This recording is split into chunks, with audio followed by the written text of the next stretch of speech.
Oh, Linda, who's responsible for?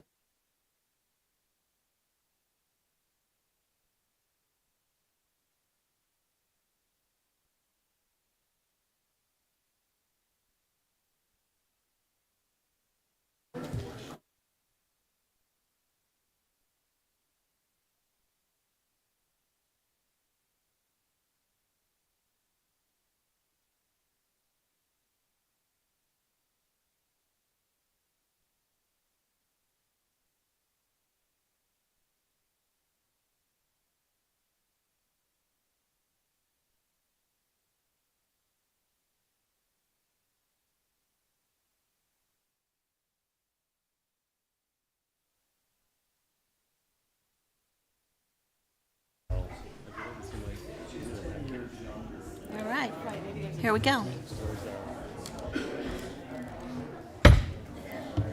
Good evening. I'd like to call to order the December 17th, 2024 Matthews County School Board regular monthly meeting. Will we all please stand for the Pledge of Allegiance? I pledge allegiance to the flag of the United States of America and to the republic for which it stands, one nation, under God, indivisible, with liberty and justice for all.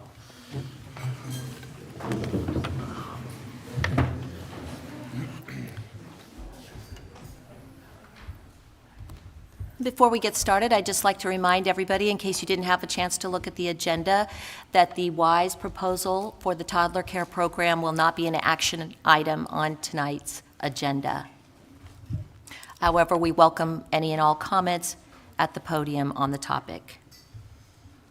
Item 1.3, roll call. Ms. Morgan, would you please call the roll? Present. Present. I am here. Present. Here. Present. Item 1.4, I'm looking for a motion for the approval of the agenda, additions and deletions. I make a motion to approve the agenda as listed. Do we have a second? I second that. Do we have any discussion? All those in favor, say aye. Aye. Any opposed? Motion passes. Item 1.5, I'm looking for a motion for the consent agenda and the recommended action. I make a motion to approve minutes of November 9th, 2024 joint work session, November 14th, 2024 school tour, November 19th, 2024 regular monthly meeting, and monthly claims as presented on the consent agenda. Excuse me. Do we have a second? Second. Is there any discussion? All those in favor, say aye. Aye. Any opposed? Motion passes. And I would like to note that the claims to be reviewed, we are looking for a March 17th date and a June 16th, if anybody is able to commit to those now.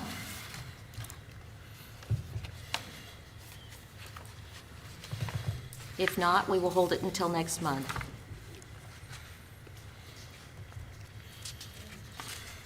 We'll hold till next month.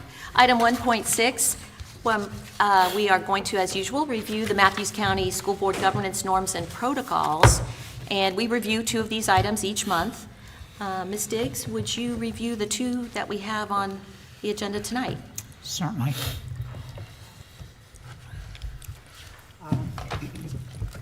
You turned it. Yep, you guys just talk, he's got you. Okay. How, when, and whom to notify about attending school events, concerts, sporting events, etc.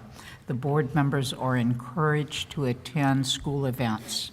The second, exceptions for participation in professional development. School board members are required to participate in professional development. Absolutely. Thank you very much. Item number 2, under recognitions, we have our 2.1 item, fall sports, with Mrs. Amy W. O'Neill, Matthews High School Athletic Director. Welcome.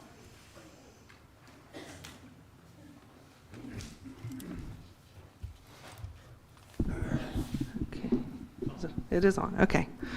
Good evening, Board, Dr. Daniel, Ms. Hunley, and Suki, and the community members. I'm just giving a recap again for our fall sports. I forgot I got a clicker. Okay. I want to start off by acknowledging our cheer team. We have sometimes 3, sometimes 5 cheerleaders, but they do a lot for us. They bring the spirit. They're always there. I don't think they get enough attention because they really do a lot for just the few that's there, and they're at everything. So I just wanted to acknowledge them and thank them for their service to our school. They're a wonderful, wonderful team. Cross country, I'm just going to give you some pictures real quick. This is our cross country team at various events. Here's our boys team. Okay, we are so proud of our cross country team. Every single year that goes back to, I don't know how long, they have gone to the state meet. We represent Matthews High School very well in cross country, and I'm very, very proud of everything they've accomplished. We have an all-region runner of the year, Gavin Dustin. You see here we have all district. We have many kids on here for all district and all region. Super proud of them, and they're multi-athletes, so that's very, very cool. We have our girls team here, and we are proud to have the runner of the year, Elizabeth Moore, also for the region. We also have a lot of all district runners and a lot of all region runners. Okay. And we are very fortunate to have all state runners. We have Elizabeth Moore, who came in 11th, and Gavin Dustin, who came in 12th. And that's a really big deal. I don't know if you guys have ever been to Virginia Tech and seen their course. It's very like cobblestone, rocks, hills. And for them to come in 11th and 12th is a really big deal, and I'm very proud of them. As you know, we have started state send-off, so anytime our teams go to state, the whole entire school gets together, the band goes around and picks up all the athletes, and we go through the entire school where all the classes come out to the hallway and claps for them, yells for them, and then we all empty out into the parking lot and we give them a send-off. Deputy Barry, thankful for her for leading them through the county with her sirens on, so it's really, and her lights, and it's really a great experience for the kids. Makes them feel special like they should. Football is back. So we are so excited that we had a football team this year. We had a limited number of games, which you knew. But I can't say enough about the boys that came out there. 90% of those boys had never played football before. Some of them had played maybe a year or two. But for everything they've given and the improvement that they made, it's just amazing. And I let them know that their victory is not in wins and losses, which we knew. We kind of figured it wasn't going to be the greatest win record. But they will always forever be remembered as the team that brought Matthews High School football back. So that's a huge victory for them. We did get some honors for our football team. We got all district members. Even though we had a short season, the way that it was told to us, if we had had a traditional season, that these players would have gotten these awards anyway, so why not give them to them in our abbreviated season. So we're very proud of them. All district team, we have Sal Cardenas, who was all region second team. So that was fantastic. It was a surprise to us. I didn't know until I got the report in the email. We have a JV football team. We didn't know coming into this if we were going to have a football team, for one. We didn't know if we were going to have a JV team. We didn't know we were going to have a varsity team. As it turns out, we had enough boys where they could, and we were fortunate in this instance that usually if you have a full season, you can't. There's so many quarters that you can play in the season. Well, our JV players played some, whoever could play up, played up, but we didn't have to worry about that because we didn't have a full season. So they got to play as much as they wanted to in the varsity level, got as much as they wanted to in the JV level. So as long as they were varsity eligible, then they could play both. So that was really cool for them because it gave them more experience. And we had some exciting times in football too because they scored some touchdowns, they did some really great plays, and this is just the foundation to a great future. So, just put some pictures of homecoming. A lot of times we don't get to see our homecoming court, we had the parade and all these. Everybody deserves a shout out. This school is very special. The kids are very special. We're all like family, and I think we all feel that, right, Suki? We did a blue and gold scrimmage at the end. Unfortunately, we had to forfeit to Middlesex because of injuries, so we were down a lot of players, and there was really no sense in playing that game because if we, to get for a few other players hurt, and so we forfeited that game, but we ended up doing a blue and gold game that had some JV players on it, some varsity players on it, and it was outstanding. We had students that were the MCs of the night, so it was comical. Everybody had a really great time, and I think we're going to make this a tradition. Neat. Here's our golf team. We had a new coach this year. He's very, very excited about getting this team, building it, adding new players, hopefully get some girls in there too. But they had a great time. Here's our varsity volleyball team. And we did have volleyball honors. We had second team all-district Lindsay Coons. Very proud of her. Our JV volleyball team. And we had a blue and gold scrimmage for volleyball. Suki is a manager. There's Suki right up front. She is the manager of the volleyball team. She does a great job. And this is always a fun time. So I feel like it's kind of a neat thing to do with all teams, to do like a blue and gold thing at the end of the year, because it gets everybody pumped up, brings everybody in to see it. It's a lot of fun.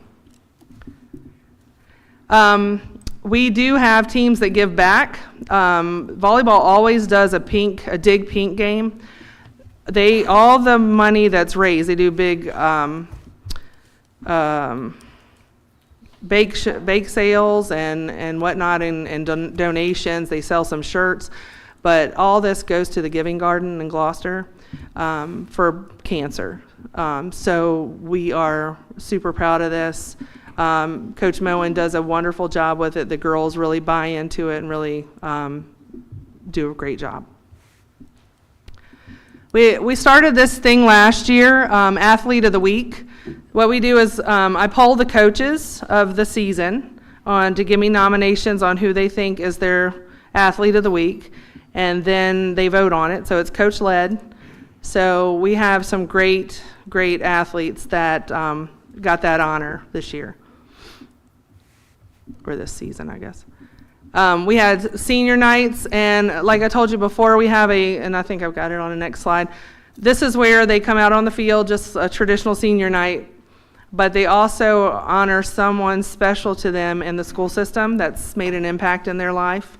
So that's what we call Blue Devil Impact. They get a shirt, they become part of the club, and they're celebrated as such. I feel like our athletes get a lot of attention, but sometimes our school employees, staff, and teachers don't always hear that feedback. They don't always hear that feedback on what they meant to a student. I know that I had several myself that meant a lot to me, and I didn't tell them, so this is giving them an opportunity to really share that. This is the current Blue Devil Impact Club this year. What we have is, you can tell, some really fantastic teachers who get nominated over and over and over again, and I thought about going, okay, maybe you should only nominate this one particular teacher or move on to someone else. But I mean, if they're doing a great job and making an impact, they should be, it's something, it's great. So I really appreciate everything that they do to make an impact on our student athletes. We got our community is wonderful. Whenever we have a need, everybody pours out their heart and their pocketbook. We are very fortunate. First of all, I guess I'll start with Wendy Harlow. She does a lot of and a lot of you probably know Wendy. Wendy does our T-shirts, our banners, our yard signs. She's great, and she charges us a minimal fee. She just wants to do it for the athletes, so we really appreciate her. We have Woody Hogg up there. Woody Hogg has no connection to our high school at all. He has a summer home here, and he happened to be walking his dog the same day that Pat Moen was walking hers. And he said, I want to give back to the local high school. How can I do that? He bought every player in the football team on varsity a leather jacket. They're $260, $300 a piece. So, and for someone not to have a connection to the high school to give back that, I feel like that's wonderful. And he's been at all the games, and he's just a big supporter. We have the Hudgens family and the Wyatt family who helped put a new countertop in our concession stand. Keith Morgan is always doing something for me. We got a new speakers in the gym so you could hear across the way. We're getting ready to get a new sound system in the baseball area. I'm hoping to have carpentry build a press box for our softball team. We got a lot of good changes coming. Deputy Barry bought all of our football players a yard sign, and we really appreciate her donation. It says anonymous donor, but I have to say this man has been another person who's not from Matthews, not from around here. He just has a home. He goes back and forth to it's near Culpeper. His name is Randy Hudgens. It was anonymous. Randy Hudgens came into my office and gave me $500 to buy something for the cross-country team. 2 days later, he passed away. Very sad. I talked to his brother since, and his heart was so dedicated to Matthews County. He was a tennis coach where he's from in that area in Culpeper, and he was apparently did the same thing for schools around there too. But he in his obituary wanted, his brother wanted for anybody to make donations to Matthews High School Athletics. So I thought that was very special. And the last thing is we entered a contest for T-Mobile to have our stadium rebuilt or refurbished. You had a level of $5,000 you could win. Then you had to do an essay on why we had the need. And then if you won that, you go to the $16,000 pot, then you go to the $25,000 pot, then multi-millions. We made the $5,000. We got a $5,000 check from T-Mobile, so that was very, very cool. Didn't make it further, but $5,000 is a great thing. So I just want to put my coaches up there. I'm super, super thankful to all of our coaches. We have a dedicated coaching staff in every aspect. You've got a couple up there that's been there you got Pat Moen, Dr. Grieve, who have been there for a very long time and continue to pour their heart into this program. We've got several new coaches also who are buying into the program and want to help Matthews and support the kids. And that's it. Thank y'all so much. Any questions? What was the name again of the person who donated the jackets? Woody Hogg. Woody Hall, thank you. Yes, and I have addresses if anybody would like that, phone numbers. We got the same for Randy Hudgens. Thank you. Okay, thank you so much. Fantastic report, Coach. Amen. Goodness.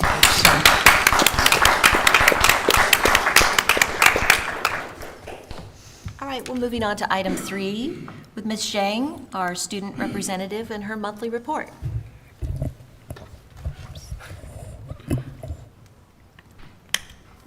Good evening. I would just like to start off with my experience at the annual VSBA conference. For those who don't know, VSBA stands for Virginia School Board Association. I was blessed to have the opportunity to attend this workshop session in November, and we had wonderful guest speakers attend and share their stories of success.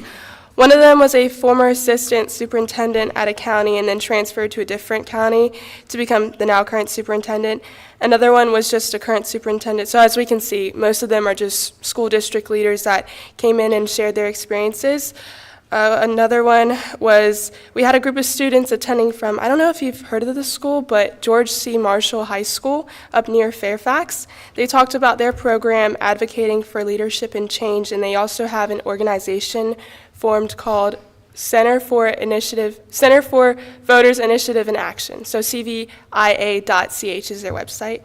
And then we also had an architect come in and talk about building a safe space for students to learn in. Our core focus for the meeting was a cell phone policy upcoming in January, and I got to share our school division's cell phone policy, as well as listening to others from across the Commonwealth of Virginia talk about their district's own policy. With the upcoming bill in January for banning cell phones completely in schools across the state, we discussed proposals and what we could do to quote-unquote give a win-win situation to both students and the assembly. And the assembly, that's being parents, teachers, advisors, and all the people just besides the students. Although I sat with counties that were similar to our size, including King and Queen, Charles City, and Essex, they were all wonderful people. I heard students from larger counties talk about their cell phone policy, and they were from Charlottesville, Pennsylvania, Prince William, Manassas, Northern Virginia, and there's a few more. We discussed Culpeper's County adjustment to a pouch named Yonder, I don't know if you've heard of this, at a price of $15 to $30 per pouch. Of course, it's impactful, but it's not always feasible. So one of the key takeaways was that solutions to any school should always be impactful and feasible. In regards to the cell phone policy, we also talked about possibly having them in between classes or during lunch, or having incentives to go along with following the policy, or even similar to Ms. Spray's Be Present award at the elementary school, we can conduct a similar incentive at the high school. That says if any student participates and follows procedures for the cell phone policy, then they would have a free cookie or something, free ice cream or something small like that at the end of the month that'll encourage them to follow the policy. With kids putting their phones away, whether it's in pouches or being collected by teachers, we can check students who are actually following this policy so that not one student is not accidentally caught and the kids following the procedure are not at a disadvantage. This will ensure that no student will be using their phones from their backpack or pencil pouch and such. One of the key points everyone knows, but I just wanted to emphasize, is that every voice matters. So with that being said, I enjoy this opportunity to speak on administrative matters at the conference and hope that policies run smoothly. And then now we have a few updates. Just pass this down. The first one, we have an update from Ms. Spray at the elementary school. It's one page. Matthews Elementary School, it's one page, had a festive December. Several grades had field trips this month, which is a great way to extend learning outside of the classroom. Fourth grade students visited the Virginia Museum of Fine Arts. Also, kindergarten and first grade students got all dressed up and went to the theater in Norfolk to see Hooray for the Holidays. Both field trips got rave reviews from the teachers and students. Pre-K and kindergarten students had a winter showcase last week. Each student had artwork on display, and the students performed a play called Light Up the Holidays. Families left MES feeling happy and filled with holiday spirit. Today, 12/17, the NAACP came and read a story and distributed a book to each first grade student. On Friday, Matthews Elementary School will be having a Christmas sing-along. We are expecting a visit from Karma, the Matthews County Sheriff's Office deputy dog. We are also expecting a visit from Santa. After the sing-along, all classes will enjoy some Christmas cookies prepared by our wonderful cafeteria ladies. December is a very exciting time in elementary school. Our halls are filled with special Christmas projects, we've had fun spirit days, and teachers have done a fabulous job mixing fun with learning. It's been a fantastic month. Some Thomas Hunter Middle School updates. Students in 7th and 5th grade are going to the Wells Theater to play a Merry Christmas Carol. Classes are participating in the door decorating contest, and we will have a judging later this week. Students are collecting non-perishable food items for the THMS SCA. Items will be donated to the Hands Across Matthews. Families can bring items to the tastes, sights, and sounds of the season. The THMS Band Concert, Tastes, Sight, and Sounds of the Season presentation will be Thursday, December 19th. There will be displays from the art, technology, and family and consumer science classes. Families can purchase cookies to take home from the program. You can contact Ms. Williams if you're still interested in getting holiday cookies. Students are still continuing to work on reading and math skills through the All in Tutoring program after school. If your child needs additional support, please check with their reading or math teacher. Lastly, we have an update from Dr. Grieve at Matthews High School. Matthews High School is enjoying a Christmas Spirit Week as we approach winter vacation, with students dressing according to different themes each day. We enjoyed a concert by our music department on December 5th, followed by their performance in the Matthews Christmas Parade on December 14th. Chesapeake Bay Governor's School held an open house to showcase the work of our students who attend and the CBGS seniors who are working hard on their research projects to prepare for the symposium in the spring. Our Beta Club has been active in filling several boxes in our main office for Toys for Tots to provide Christmas presents to families in need. And our Key Club raised $307 for the Wounded Warrior Project during their fundraiser, which also included writing Christmas cards to active duty members of our military. Our junior class is selling $30 certificates for a tidal wave car wash for only $15 each to raise money for prom. So if you want to purchase a car wash at half price and support the junior/senior prom, please consider buying a ticket from one of our juniors. Thank you. Can I ask a question? When you were discussing phone policies with other schools, what did they say about our phone policy? Well, we didn't really speak on other phone policies as much. We kind of just described our own cell phone policy. We also went through Jeopardy, like school board Jeopardy, to start off the session. Okay. Yeah. Thank you. You're welcome. I do have a question also. Sure. Regarding the safe space that you learned about at the conference, can you tell us a little bit more about that? The learning environments? Yes. Of course. So he came in and talked to us about how he designed little studying nooks in different counties across the Commonwealth of Virginia. And I talked about our school constantly, having problems here and there. But I felt that we had a safe space included in our county. And he also talked about having glass windows as a source of light. So there were a lot of different factors incorporated into that. So there were glass windows, learning nooks, things like teachers were also a very important part. Not that it's architecture, but teachers are a very important part for students. Okay, thank you. You're welcome. Excellent. Thank you for that report, Ms. Shang. Excellent. Yeah, amen. Dr. Daniel, you are up with student achievement. We'll be talking about the ASVAB scores and a VALS response plan.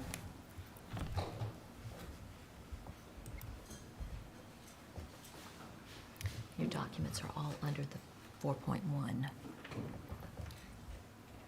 Okay, so as part of, for folks in the audience and folks home and watching later, so every month we do a student achievement update, so we try to highlight different aspects of student achievement as we go through the year. Typically this is reading and math, but this year is, this month's report is slightly different. I think we talked about last month, or it may have been the month prior, about the new accountability framework coming to the state of Virginia, and they're working through the business rules of that accountability framework. Part of that framework has the 3 E's: enrollment, employment, and enlistment. And those 3 factors are part of an index called the 3 E's that go into that overall accountability framework. So as a response, school divisions are taking some action steps to look at that enlistment category within the 3E. Currently, the only way for a school to earn credit towards that 3E component, or that enlistment component in the 3 E's in the accountability framework, is through the ASVAB test. Historically in Matthews, we only tested ASVAB, or gave the ASVAB, to students who asked to. So we would have kind of a testing session, students who may have an interest in going into the military or just wanted an overall battery of skills. So the ASVAB is a valuable assessment to provide students with kind of a career inventory, a capacity, kind of a career guidance tool, if you will, but it's administered primarily through the armed services. So last year, we only had 15 students take the ASVAB. The ASVAB is scored, and I'll go through a little bit, but basically it's on a score of 0 to 100. So as this goes into the 3 E's and the accountability framework, the way we get points is based on how students score on that ASVAB test. So students who score, I believe, above 665 and above would earn 1 point. Students who are from, I think, 51 to 64 would be 0.75, so on and so on, kind of down the line. So what I tried to do was go back and look at the students who tested last year, how that looked in terms of what score bands those students fell in, to give us a little bit of predictability last year and then this year. So what we are doing this year is testing all 12th grade and 11th grade students on the ASVAB. The way it works with the accountability framework is it's a cohort-based model. So it looks at, as students go through high school, how many of those students at graduation scored at a certain level on the ASVAB. Okay, so last year we had 15 students, 4 of whom tested in kind of that full 1 point range, meaning they scored 65 or better on that ASVAB test. 1 student was in that next score band, 5 students and 5 students in those other score bands. So that was last year. This year, where we stand is again, we're giving the test to more students. So we have more students, obviously, then scoring in that highest band, more students in that next band, third band, and then that final band. Again, this is kind of a benchmark year for us because we've not given a grade level wide assessment on the ASVAB. It's always been, you know, if you had an interest, you wanted to get that career inventory feedback, or you were interested in going into the military and wanted to go into certain careers within the military, you needed a certain score on the ASVAB. So based on the state changing the accountability framework, we wanted to get ahead of that curve and be able to give our students an assessment on the ASVAB. So our seniors, most of our seniors took it in the fall. We will again give it in the spring. Our 11th graders will take it in the spring, and if there are any seniors who want to retake or who missed the fall assessment, will also be able to take the assessment in the spring. So I guess the easiest way to say it is what it is. I don't know, you know, I don't have an indicator of how these new scores will end up impacting our accountability framework at this point. We'll get some templates from the state as they begin to finalize all of those business rules, and we'll be able to plug some of these numbers into those working documents and those working templates. So we'll see what it means. Any questions on ASVAB? Anything along those lines? Yes. Okay. Do you do any prep for this test to help the kids out? No, we haven't geared any sort of instruction or prep, test prep with regards to the ASVAB. The reason I say that is the test is a little weird to me, okay? And I got a grandson that I've sat down with him, and I'm working through this with him. And there's a lot of stuff on there he's never seen before. So, according to the last statistics I saw, only 17% of the people that are eligible for the military are qualified. That's a real low number. Mm-hmm. And if this is part of the reason, because I'm looking at numbers here, you got 3/4 of the people failed this thing. So, now I don't know what the what the recruiters tell these kids, they gave my grandson a site to go to practice. Well, that's fine if you go and practice if you know what the hell you're doing. But like I said, some of these things he's never seen before. Right. And a couple of those things I've never seen before. It was shapes and stuff, and you had to get in with a rhythm of how this bunch looks against this bunch. And it was not easy. So I can understand why the numbers here don't look very good. I also think there's going to be a motivation piece here too. So we're basically corralling everybody and say, hey, you're now going to take this 3-hour test that you may or may not have a great interest in spending your morning taking. So I mean, I completely get that. And when I looked at the raw data, it kind of shows. There were some students who really didn't kind of, I feel certain in saying that didn't give it their full effort in their attempts to take the test. So, but I think for the students who do want to improve their scores, I feel also equally certain that there's a way for us to provide tutoring or support at the high school to help them improve their performance on the ASVAB. Okay. But it's not something that we're going to begin gearing instructional practices to or curriculum steered to that. So, I have a question regarding the follow-through with the students, or follow-up with the students on their results. yeah, so Ms. Dodge, I think, has a score debriefing session that she goes through. I'm not sure if she goes into English classes or how she scheduled it. I got copied on an email saying what the date was for score debriefing, but the school counseling office at the high school goes through and has a debrief and how to interpret your score reports and stuff along those lines. Thank you. You're welcome. Some other pieces about this, just kind of, again, I think I talked about that, but basically we gave the test to 15 students last year. Again, it's on a 0 to 100 scale. That kind of outlines the score bands for students. Again, it's a cohort index, and that's something to keep in mind as we talk more about the accountability framework, especially with folks who have worked or had kids in Virginia for the last 25 years or so.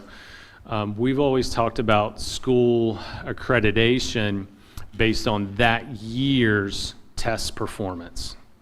So as we move into this new accountability framework with the state, especially at the high school level, the measure of the high school isn't necessarily going to be on every test given that year, but a lot of it is going to be based on how that year's graduating class did on those tests during their career at the high school. And that's a very different way of looking at it. Instead of looking at almost like a vertical of how everybody did this year, we're looking at more of a horizontal kind of timeline about how this cohort of students did during their time at Matthews High School. So some of that's going to be better for us, some of that may be worse for us, and so, but it's just a mind shift or a logic shift for how we're talking about a high school's quality, if you will, or their accountability. So the business rules, again, change a little bit. So again, sum total of students this year was 33. Actually, it's we had a couple of students who were counted in there because they were juniors who took it last year, so their numbers are also included in that senior tally from this year. So, and again, parents are able to opt their students out. So we send notices home, this is going to happen, so parents do have the opportunity to say, I'm not interested in my child participating in that test. And so if that's the case, then we don't test them. So. And then moving forward, we'll test 11th graders annually. And that's pretty common with the superintendents that I've spoken with for how they're addressing it at their high school. If you give that test too soon, they may not have the reading and math skills in place. While you may want to do it for some of the career planning aspects from the ASVAB, you may not get the scores that you're looking for because the skill development hasn't quite gotten there yet. So most of the folks I've talked to are planning to do a grade level wide assessment in 11th grade. Okay, VALS response. So last month we talked about our initial VALS assessment. Again, as a reminder, VALS is replacing PALS. So a new test for our youngest students. This is statewide. It's a mandatory statewide test. We give it in the fall. There's a mid-year, and then there's a spring assessment. Students are then scored into one of 3 bands. High risk is high risk for developing reading problems at a later age, moderate risk, and then low risk. So quick review, so we had 40 students at the time in kindergarten who were given the assessment. 24 of that 40 scored in the high risk range, 11 in the moderate, and then 5 in the low risk. So without going into every score band, but I just wanted to kind of look at, like, just show the data one more time before then talking about, okay, so now we know the results, what are we doing about it? So in preparation coming into this school year, knowing that we were moving to VALS, knowing that there was going to be a VLA implementation, knowing that we have hurdles for students in reading and math, the elementary school committed to a literacy block, or kind of increased their literacy block to 120 minutes daily. Additionally, the elementary school and the leadership at the elementary school had the forethought to go in and do a 30-minute intervention block into their master schedule. Selected interventionists were provided professional development on how to lead interventions, so very scripted interventions. So let's select individuals so that they can provide and become really competent at delivering the interventions, the scripted interventions to our students, rather than, hey, here's an intervention, you kind of go do the intervention today, or maybe you tomorrow, et cetera. So it was a very intentional process of aligning staff members with interventions and the master schedule to be able to have predictability and structure. And then also a key component of the intervention process is making sure we're monitoring the student progress within that intervention, because we need to know if the intervention is working or not.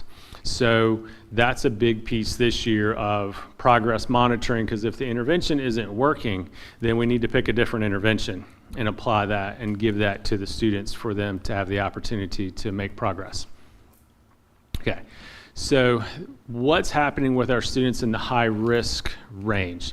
So they're receiving, in addition to the 120 minutes, they're receiving an additional 30 minutes of targeted intervention daily.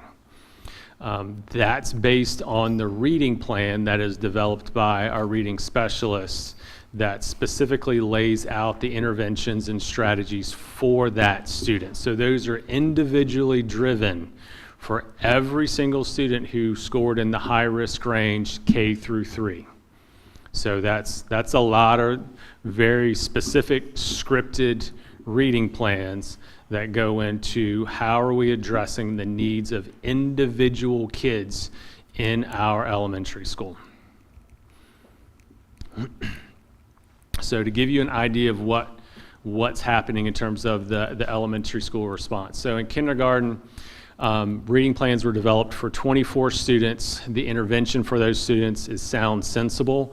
So what we are doing is deploying 4 staff members plus a teacher assistant to work on delivering Sound Sensible or another intervention, primarily Sound Sensible though, to those 24 students in kindergarten.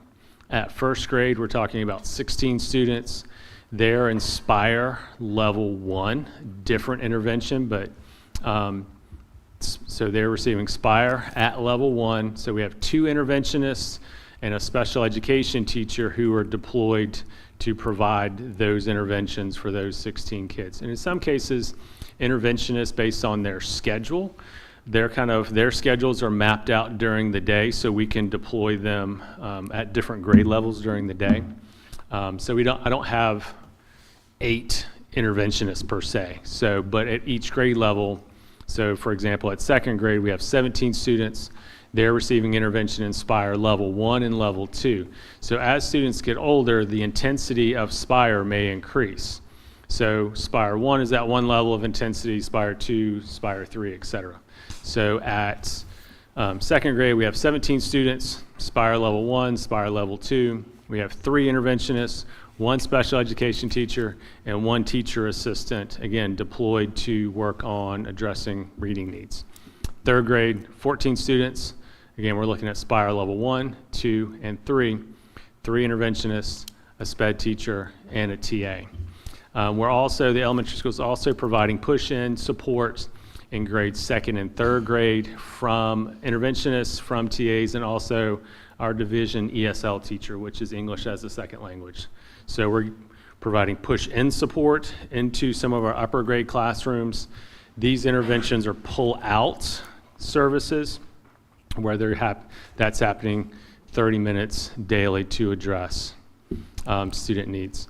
Also for students who are in the medium and the low risk range, so they're using that 30-minute intervention block to either work on specific skills for the students in that moderate band to kind of tweak and provide just a boost, if you will, whereas students in that low risk range may then be receiving enrichment services, some differentiation. That's kind of what is taking place for those students in that 30-minute kind of intervention block where they're actually receiving enrichment. What we're using in some of that 30-minute time frame, so some of our students are in K4 using Lexia, Newsela, UFly, which is a product out of the University of Florida. All of these are approved materials from the Department of Education, meet the criteria for high quality instructional materials. So those are all based on kind of the DOE list of materials. All students in grade 3 through 4 have been offered the opportunity to participate in our all-in tutoring after school. That's 1 hour, 2 days a week. We have 26 students who are participating in that all-in tutoring program. The all-in tutoring is a state grant that provides compensation. I think we received about $260-ish thousand to provide all-in tutoring, and also part of that money has to be used towards attendance, kind of tracking and motivation and some of those things. So the elementary school has deployed, they planned well for it in advance. They're executing that plan, they're tweaking that plan as it needs to happen. They've got all hands on deck. Making it happen. And that's not part of the student achievement, so we'll leave that for later. Sorry, the next piece is meals and attendance data, but I'll get to that later. Question on the VALS response? Yes, ma'am. For the students that need the 30 minutes, what are they missing to get that? Are they missing PE? Is it really after school? I think we have a variety of things that are happening. So some kids are doing that after school. The intensity piece is happening during the school day, so that may be during that intervention piece. They're not being pulled from that 120 minutes, so it may be they're getting pulled from some of their exploratory or some of their elective rotation. It may be a little bit here, maybe a little bit there. Thank you. You're welcome.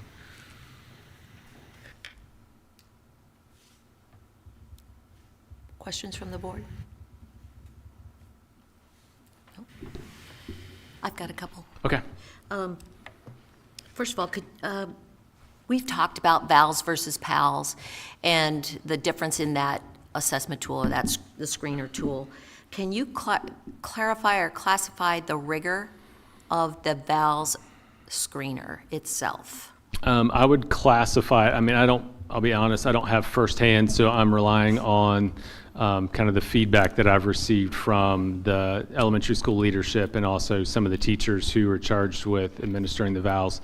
But the expectation, what is considered grade level is much higher for the VALS than it has been for the PALS.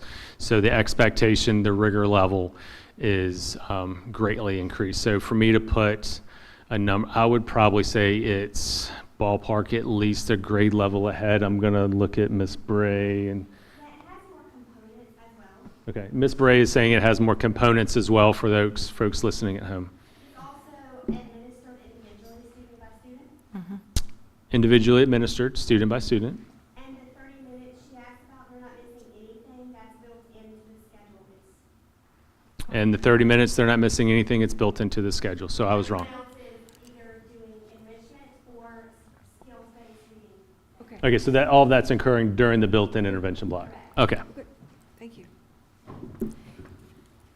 And the VALS assessment that's going to be given 3 times a year, fall, winter, and spring, is essentially the same tool. So we're really having. We should be able to see growth at Yes. mid-year, whereas PALS historically was a very different mid-year assessment. So we would have to go from fall to spring to really assess growth. So we should be able to see growth from fall to winter, winter to spring.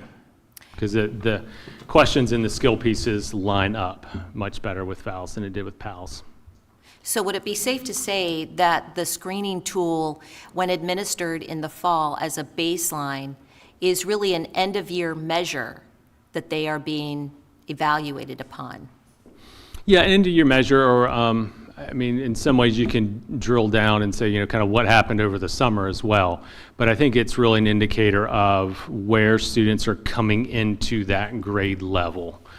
So I think if we were to look at our fall second grade scores going forward, we would take a look at, okay, well, what happened in first grade?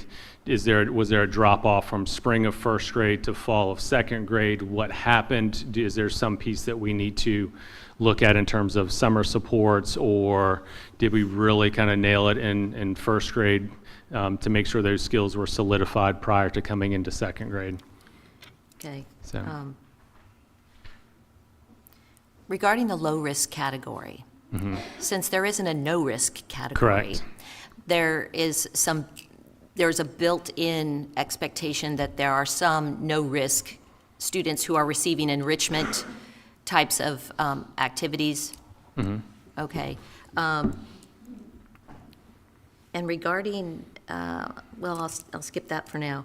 I want to applaud the elementary school and the leadership at the elementary school. The VALS and the VLA lift is unbelievable.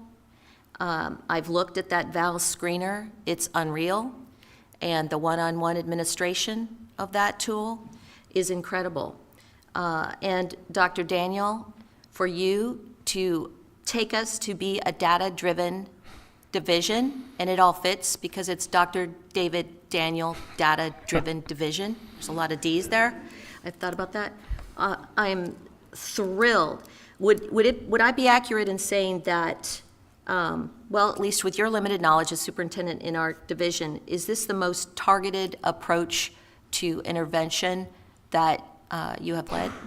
I would say it models what best practice is going to be at an elementary school. So you really want to have the data for how your students are performing, and then making very specific targeted plans to address what that data is showing you, whether it's deficits or a need for enhancement or enrichment for students. So getting in the habit of looking at whether it's our STAR data or our VALS or SOL, we can then make really targeted decisions. And getting into that practice is how high achieving schools get and actually stay that way, in my That's right. opinion. That's right, and we're well on the path, and you're leading that, and I'm very, I'm thrilled to hear this response, and Mrs. Bray, great job. It seems like VALS is a stronger course than what PALS was, with more built into it from what she said. So are you anticipating, for having the additional training, that it will be more difficult to bring the kids up to par?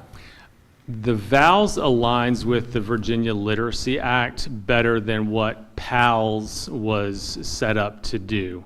So the way the instruction, the overall umbrella of the science of reading has a different focus and approach to how to instruct reading. So the VALS is a way to better assess and also diagnose what then to do where it identifies shortfalls for students. Overall, the VLA and our textbook series that we've adopted has a higher level of rigor, a higher level of expectation of vocabulary, of reading comprehension, of all the things within Scarborough's rope. So, like, the kids are being asked to do a lot. So I think students who historically have, without a ton of effort, been able to earn A's in classes, some of them are B's and C's, and that's a K-5 experience. In some ways, VLA is also a much more scripted, step-by-step learning program.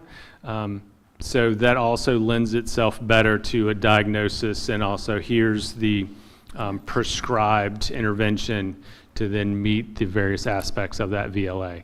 So I think all of it is a rigor lift for not just all kids, but reading instruction across the state. So I anticipate as our teachers become more fluent in the science of reading and the instructional strategies in our textbook, they're going to find more comfort with it. But I think we're going to pretty quickly we should be seeing student growth. I would anticipate some pretty good growth by the winter time. But if not, then we'll have to go back and look at our interventions and look at our Tier 1 instructional practices to see, where are we offline, if you will. Go back to the drawing board a little bit if we need to. Monitoring the data and Monitoring adjusting the as data, needed progress constantly. monitoring, making sure our students are making regular progress. And so we're checking in at shorter intervals to make sure Perfect. we're doing the right things more frequently. And the next screener will be administered end of January for I believe it's end of January, maybe mid-January. Okay. The window opens, so we have a Right. couple-week window. And then That'll we be have here to wait before for we this, know it. for the state to then upload and share that data for us to get access to it. Right. So we should be able to report back probably February at kind of where we are on our mid-year vals. And then we also will have STAR mid-year screening as well in reading and math. And for the most part, the STAR reading aligns pretty closely with what we're seeing on vals. There was some benchmarking stuff with STAR that we had to adjust, but with the adjustment in the benchmark for STAR reading, it lines up pretty good. Great. Dr. Daniels, could you go back one slide? Thank you. Yes, ma'am. Looking at that slide, we have for kindergarten 4 staff and 1 TA for 24 students For the helping intervention aspect, for the yes. intervention Yes. aspect. I just noted how focused and how intentional this program is with the number of staff that are being used in this, because I've never seen stats this high before for intervention. So that's significant. So when they're building the master schedule, we have to build in what I would call, these are resources. So our interventionists are, whether it's the ESL teacher, our special education teachers, when is the kindergarten reading intervention block going to take place? Because it can't conflict with the first grade or the second grade or the third grade, because I need those staff members to kind of move through the schedule to serve kids across the schedule. So all of that has to be extremely intentional and mapped out and planned because we have to schedule that as a resource for our kids as well. And so it went into a lot of how are we grouping students, and kind of it gets down into every classroom and what students are in what classrooms, thinking ahead about what interventions this group of students may need, so I can line up intervention to student to skill set across the day. Thank you. So you're very welcome.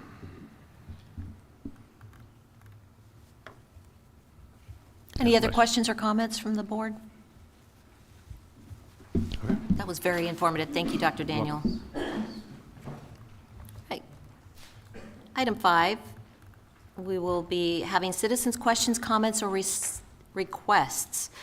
Comments not pertaining to personnel or student matters are limited to one opportunity of 3 minutes. Please state your name and address for the school board clerk. Protocol for public comment period. Matthews County residents and school employees wishing to speak should sign up with their name and address on the sheet if provided. Comment period will end after 90 minutes. All comments should be directed to the school board. Speakers shall not address matters involving students or personnel, as these topics may violate confidentiality and are not appropriate in a public forum. Public comment is the school board's opportunity to listen to the speaker. Since our purpose is to hear from you, the board will not engage in dialogue with the audience or whomever is at the podium. Matters requiring a response will be directed to the superintendent for research and response. The superintendent may report back on such matters at a subsequent business meeting session as appropriate. The school board carefully considers your comments when deciding on matters brought before us. We appreciate your attendance and your input.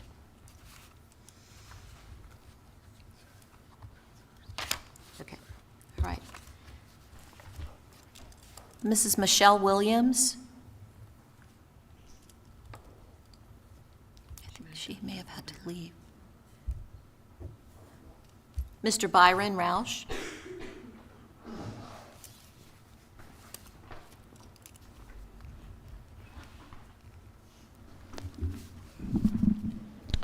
Byron Roush, 1430 Knightwood Road, Diggs. Thank you for this opportunity to come before you this evening and speak. I come before you in opposition of the YMCA having a daycare in Matthew Public Schools. The proposal to establish a YMCA daycare within the Matthew Public School raises significant concerns regarding its compatibility with the priorities and responsibilities of the Matthews County School Board. While supporting families is a noble goal, this initiative, as presented, is not aligned with the mission of the school board, nor is it in the best interest of the schools or the taxpayers. First and foremost, the school board's primary responsibility is to ensure the achievement and well-being of enrolled students. Diverting school resources, classroom space, staff time, and potentially other material support towards a daycare program risks compromising the efficiency of our schools, which is expressly prohibited under Virginia Code. Moreover, the school board is currently evaluating school consolidation options, indicating limited capacity to accommodate additional programs without impairing existing operations. Secondly, the YMCA has stated that if the school board does not support the proposal, they will look elsewhere. This raises the question, why not start elsewhere? Now. The YMCA already receives approximately $85,000 annually from Matthews County taxpayers. Asking for free use of school facilities while securing no guaranteed long-term funding creates potential hidden costs and liabilities for the school district. For example, human resources, insurance, maintenance, and security considerations are unanswered, leaving taxpayers to potentially bear the burden. Lastly, schools are not community centers. They are institutions for education. While daycare is an important community service, it is not the school board's mandate to host or subsidize such a program at the potential expense of its primary mission. In conclusion, while the YMCA's intentions are commendable, this proposal is better suited for a different location. The school board should firmly prioritize the needs of its students and the efficient use of its resources, declining this proposal in favor of safeguarding its educational mission and fiscal responsibility. And I thank you for your time. Thank you, Mr. Roush.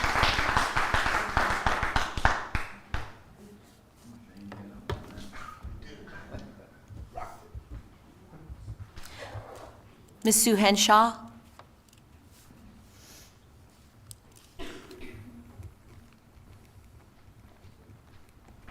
Hello, and thank you for your service to our children in our community and all you do for them. My name is Sue Henshaw. I live 174 Snug Harbor Lane in Cobbs Creek, And I just wanted to say that I don't think the daycare does belong in the schools. And that's because I was a single parent of a son who I put through daycare. And I was very excited when he was turning 5 and getting ready to go to kindergarten. But his birthday's in September, so he would have been the youngest in the school instead of the oldest.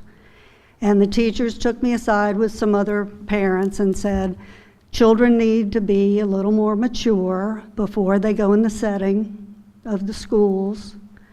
And so they convinced me that my son needed to stay in a more intimate setting until he was older and didn't have all the distractions from the school. So I just wanted to make that comment.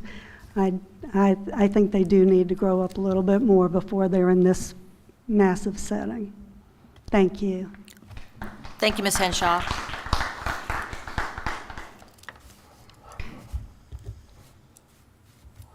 Mr. Jack Kirby?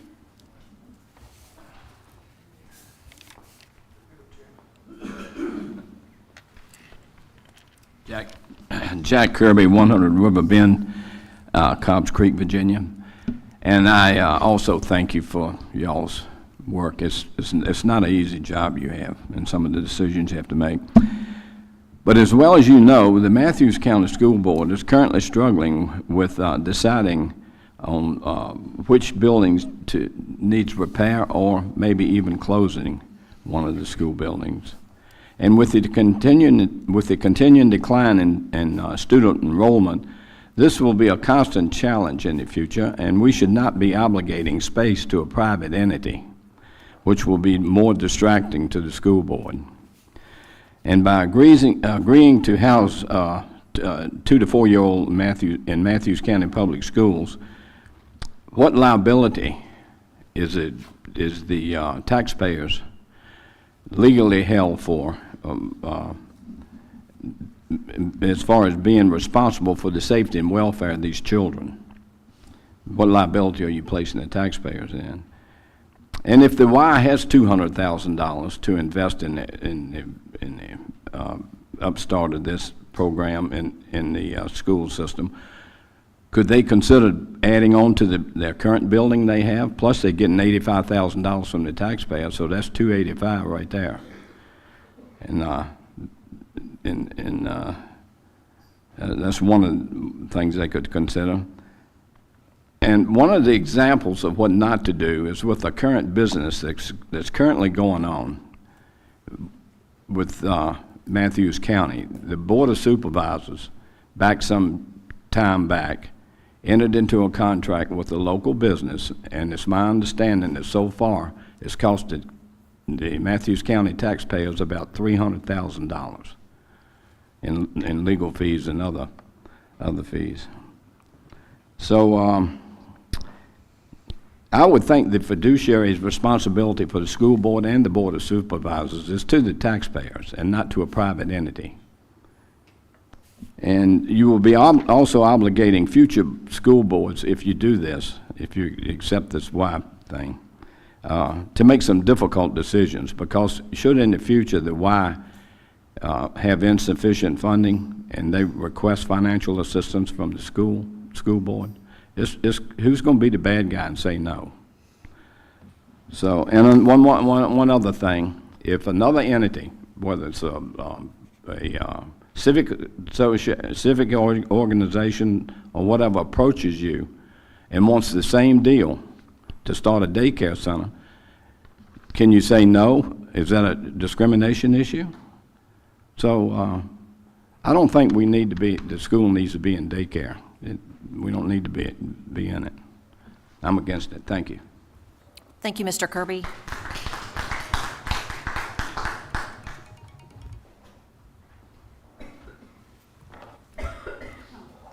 Mrs. Jean Howard.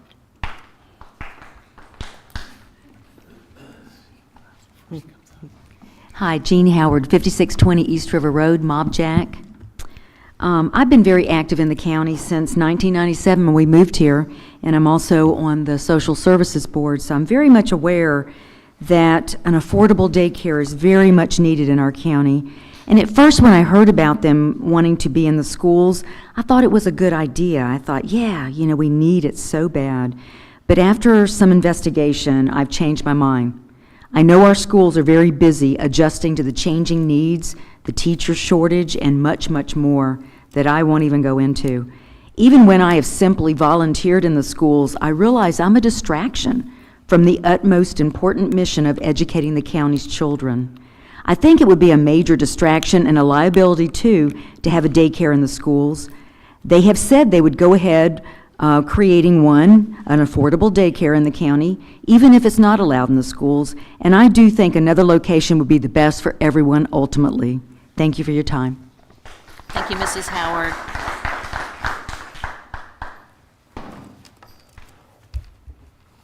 Mr. Richard Hicks.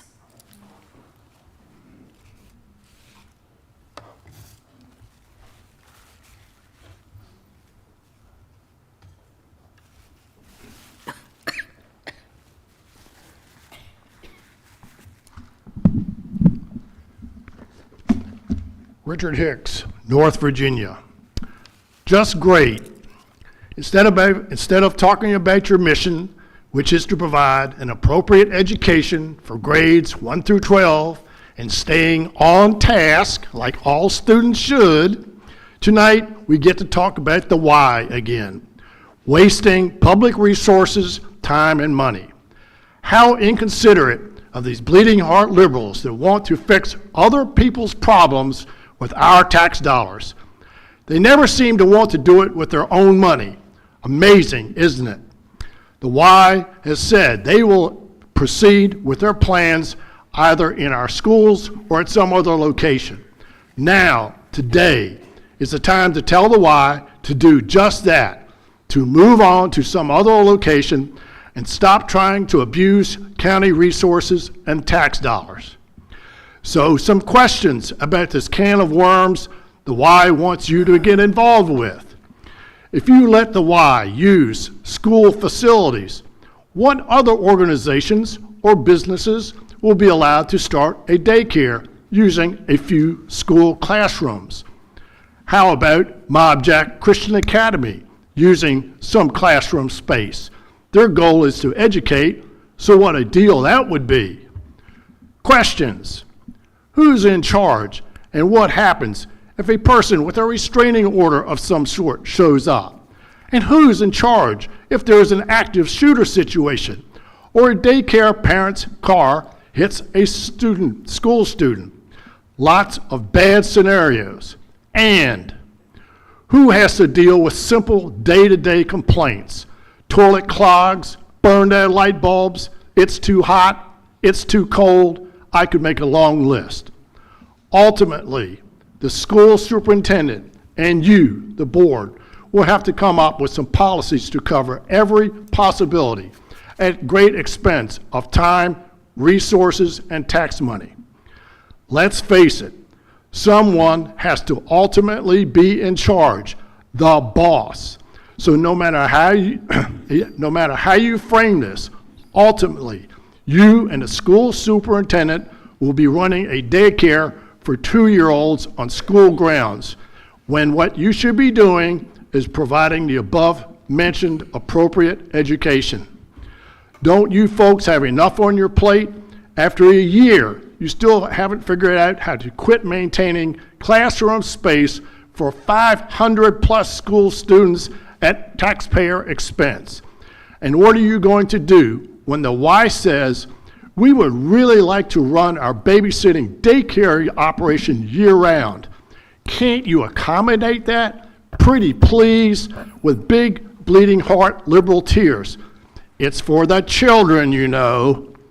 Of course, there is, quote, demand for affordable daycare in Matthews, and affordable homes, and affordable this, and affordable that.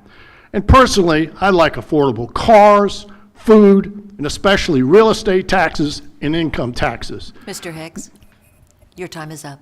Oh, geez. Thank you.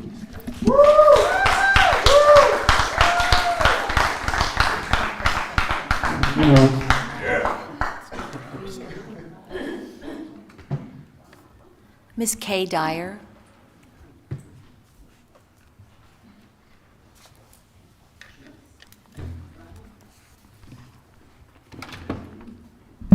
Kay Dyer, Cardinal, Virginia.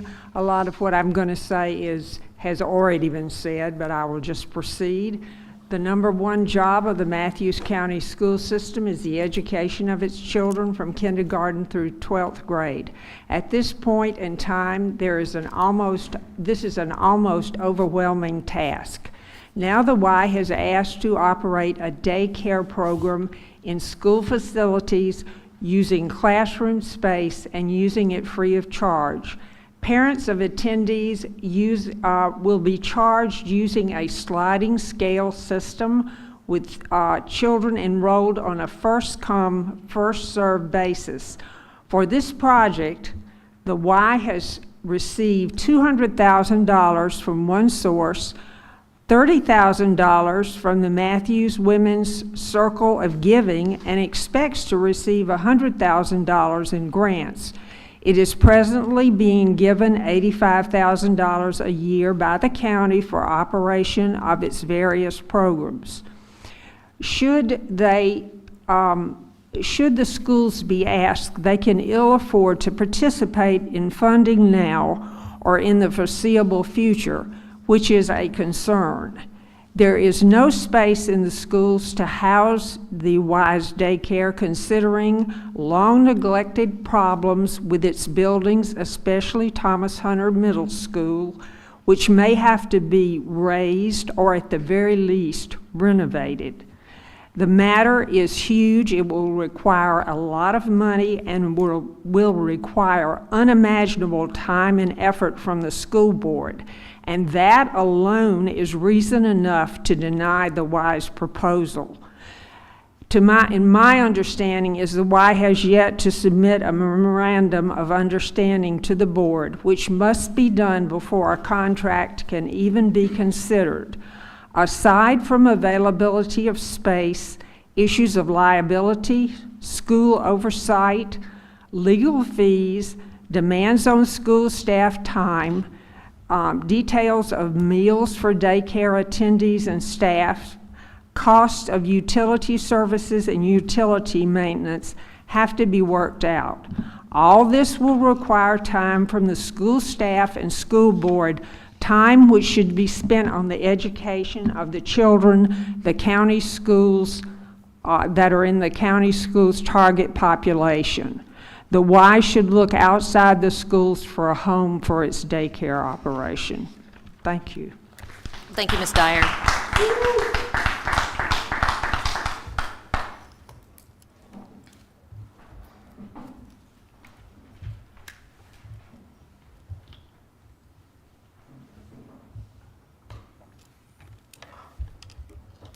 Mr. Randall Dobson.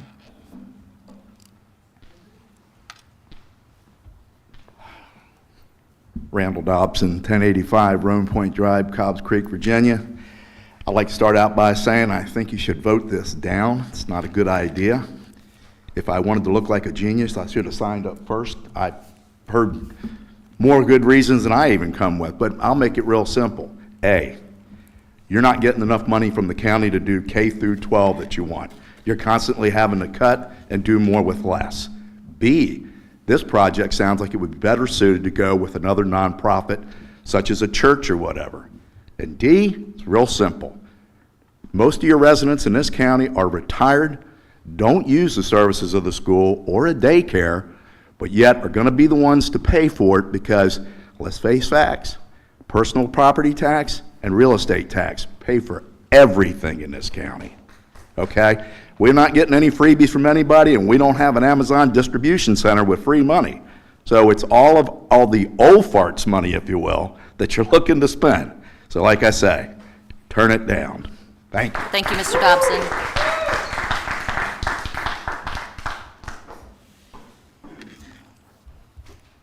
Ms. Sharon Fry.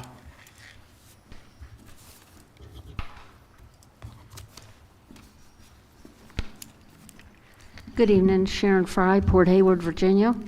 I'm here to speak about the Y also. I am totally opposed to placing the Y or any other business on our school campus. About the Y, first and foremost, you will not have any jurisdiction over their policies or their procedures. You will undertake great, maybe hidden responsibilities. This business on our campus becomes our business, our responsibility. As you know, there's been another school shooting. This, if it happens in our school, and don't say it can't, always be on the alert, that Y, that business in our school will be our responsibility.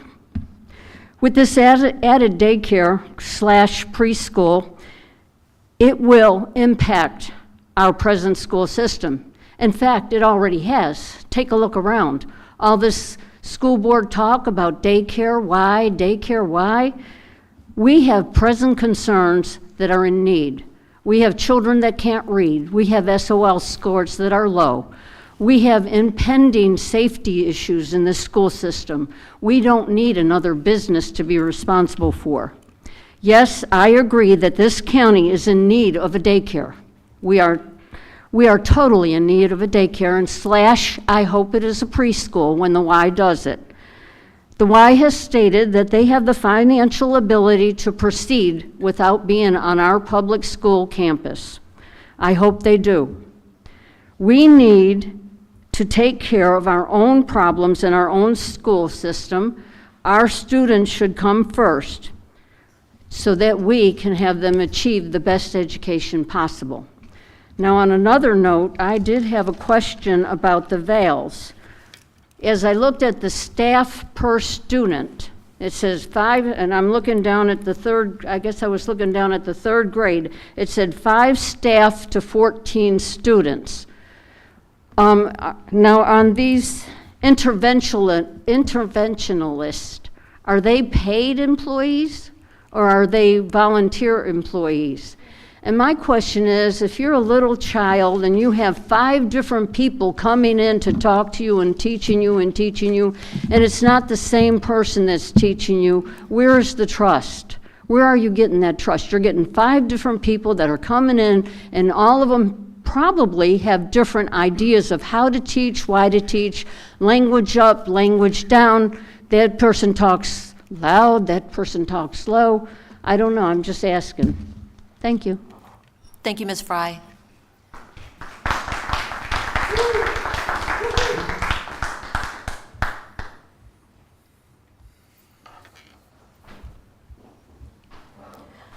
Ms. Judy Salatino.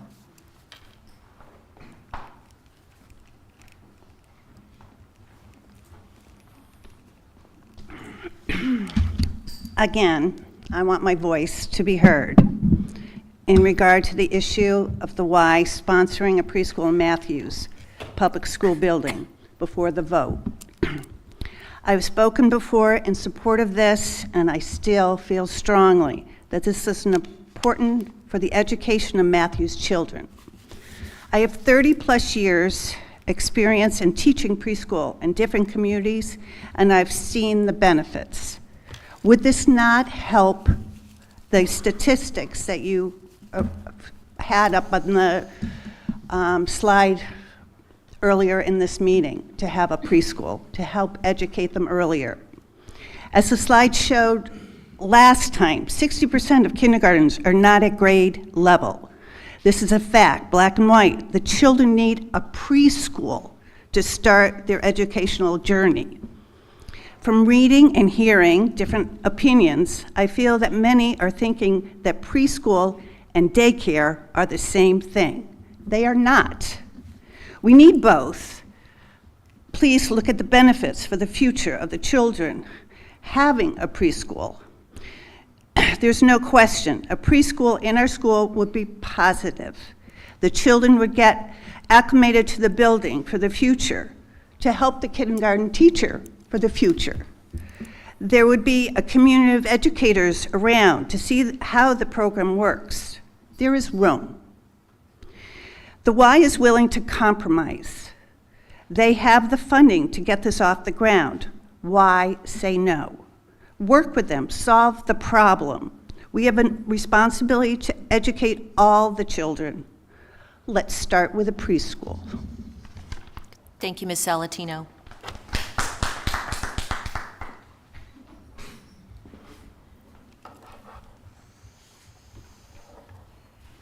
Mrs. Diane Grice.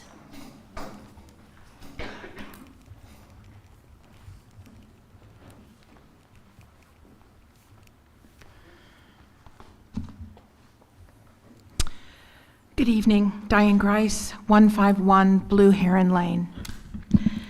I am again speaking tonight on behalf of the proposal to house a preschool program in the schools, and I'm very carefully identifying it as a preschool. You've heard many reasons why people do not support a daycare. Fine, separate the two. This county needs preschool. You've seen many statistics tonight and last month about why this county needs preschool services. Matthews County Public Schools faces numerous challenges, like most school districts in Virginia and nationwide: dwindling enrollment, crumbling infrastructure, an inability to attract teaching staff, low student achievement. I'm sure you know the problems better than I. You have a front row seat. Dr. Daniels has shared data last month and this month that shows 60% of the kids entering kindergarten in the fall are at very high risk for developing reading difficulties. Those children would have benefited from a preschool curriculum before they entered kindergarten, a preschool curriculum which the Y proposes to use, created by the University of Virginia. The same people who create VALs and PALs and all of those assessments. Matthews teachers are doing a phenomenal job of helping students catch up, but roughly half still can't pass the reading SOL in 3rd grade. There's abundant research showing this problem can be mitigated by access to appropriate preschool. You have been given a proposal to address the complete absence of appropriate preschool in this county.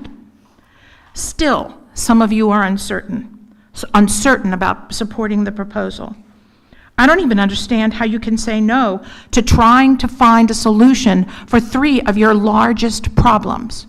Mr. Dobson correctly identified the assessments are getting more rigorous in kindergarten, not less. How can you not prepare those children to the best of your ability to meet that assessment? You talked about the needing to prepare students to take that Army military thing. You want to prepare them, you want to give them assistance, but we're not talking about giving kindergartners, preschoolers assistance? That's what preschool does. There are other groups who use the schools and who are not directly involved in educating K through 12 students. Why not this group?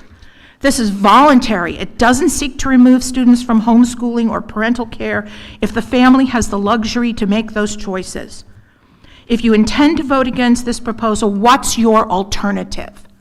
You, the school board members, Mr. Dobson, Dr. Gibbs, Mr. Morgan, what is your alternative to helping those kindergartners, when they arrive at school, be ready to start learning from day one? Mrs. Grice, your time is up. Thank you. Well, that's convenient because I've said everything I can say. Oh, thank you.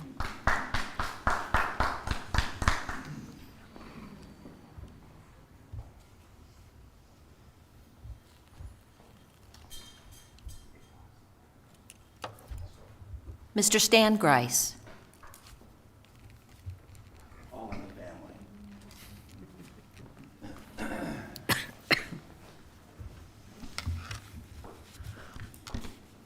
Good evening. Stan Grice, Cobbs Creek. I'm speaking tonight in favor of the YMCA's proposal to launch a preschool program here at the school. A lot of opposition is against a YMCA daycare program. Well, okay, you can oppose that, but I'm in support of a preschool program. We didn't have a preschool, we didn't have a kindergarten program in the hometown where I grew up, much less a preschool. As a first grader, I struggled with reading and reading comprehension, and this issue lasted up to the 3rd grade. That struggle was terrifying for me. I remember it. I remembered it a lot today when I was writing this. No child should have to begin their education terrified. I have benefited from I could have benefited from the program that the YMCA, the preschool program that the YMCA is proposing. Last month, Dr. Daniels shared the results of the VAL scores. 87.5% of the kindergarten age children in Matthews Public Schools are in a high to moderate risk. These kids are struggling. If you reject the WISE proposal for a preschool program, and Dr. Daniels, I appreciate your response to those scores. I didn't see those before I wrote. So my question is, if you don't do this preschool program, what is your plan?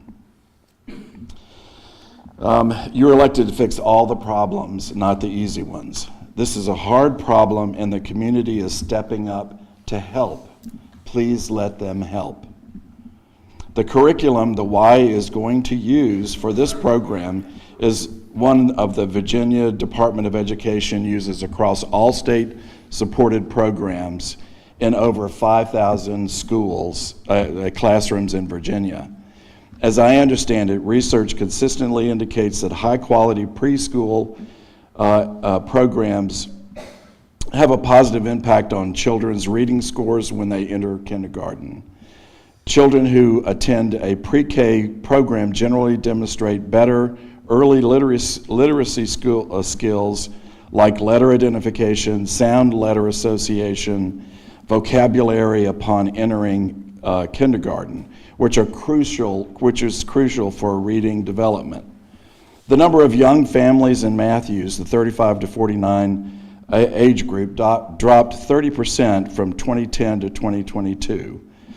We need families in this county, we need young families in this county as they are critical to the web of success for our county and its future. Some estimates say that 87% of the workers that have jobs in Matthews travel about 2.5 hours daily outside for employment. The WISE program is a safe place for these families and their precious children to prepare for kindergarten. Mr. Grice, I'm sorry, your time is up. I'm sorry too. So I support a preschool, not a daycare. Thank you. Thank you, Mr. Grice.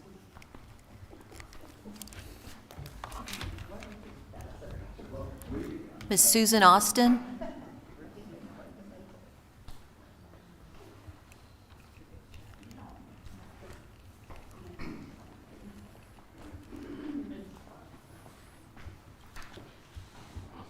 Good evening, School Board. My name is Susan Austin, and I'm from Gloucester County. I hope you don't hold that against me, but I have a lot of friends and acquaintances in this county, and we talk about these things, and what happens in Matthews is usually what happens in Gloucester, so I feel strongly that I just have one thing to say. I read an article in a newspaper from Ohio, I think it was Columbus, Ohio, where a manager of a YMCA had some complaints about this man who was identifying as a woman undressing in the women's locker room. And when they complained, the manager said, well, I'm sorry, I can't do anything about it. Well, the problem is with the Y is becoming so woke and taken over with this woke philosophy that I don't think a parent would want to subject their kids to that early training that is touted. I certainly wouldn't want my children in that. So that's all I'd like to say. Thank you very much. Thank you, Ms. Austin. Ms. D. Russell.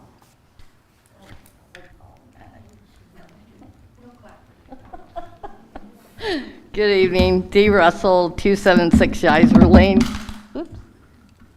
I am also here to speak in favor of a preschool, not a daycare. Doesn't matter how many times you call it that. That's not what we're talking about. Okay? It also, I'm amazed at how many people tonight make it sound like this is the first preschool ever in any public environment, in any public school. It's not. This is not new. It's been going on in other places for years. We have one over in Lancaster.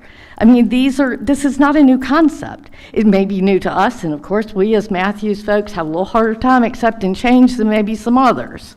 But it's not new. I want to throw some stats at you, because that's what I like. According to the U.S. Census, as of July 1st, 2023, Matthews County has 8,514 people. Of those, only 3.9% are under 5 years old. We're not talking about a lot of kids here. An interesting other number is 32%, 32.6% of that number are over the age of 65. So we're not talking about that many families.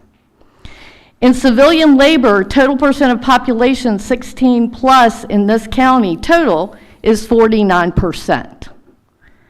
Interesting why I give you that number is because this number is even more interesting. In civilian labor force, female percentage is 43.2. What does that tell you? It tells you we have a lot of working moms out there. Per capita income for Matthews County between 2019 and 2023 is $45,767, and our poverty number is 9.2%. And guess how many people are part of that poverty level? And guess what demographic it is? It isn't the 65 and over. It's families with children. Roughly 88% of 5-year-olds, 69% of 4-year-olds, and 40% of 3-year-olds in the United States of America go to preschool. In Virginia, roughly 18,000 children go to preschool. Research has shown children learn better, they develop social skills, they become more emotionally intelligent. We complain about our children sitting in front of games and TVs and phones. We're talking about getting children more interactive with human beings at an earlier age. The benefits, they're more prepared for school, less likely to be identified with special needs, and they are less likely to be held back in school and more likely to graduate. Is preschool for everyone? Nope. That's why it's voluntary. Okay? My guess is some of you members of the board have been inundated with emails this past week because a Facebook post went out on a quasi-private Facebook site that said, you need to tell all those people we don't want this here. Because people, I believe the term was, oh, I'll have to find it, but we were referred to as specific people coming to voice our positivity to this. We're the certain demographic. What we are is a certain demographic that want the best for the children of this county. This is not a political issue. This should not be treated as a political issue. These children are the future of this county. We're going to all be dead and buried when these kids are running our counties. We need them to be as smart as they can be. Ms. Russell, your time is exceeded. Absolutely. Thank you. Thank you very much.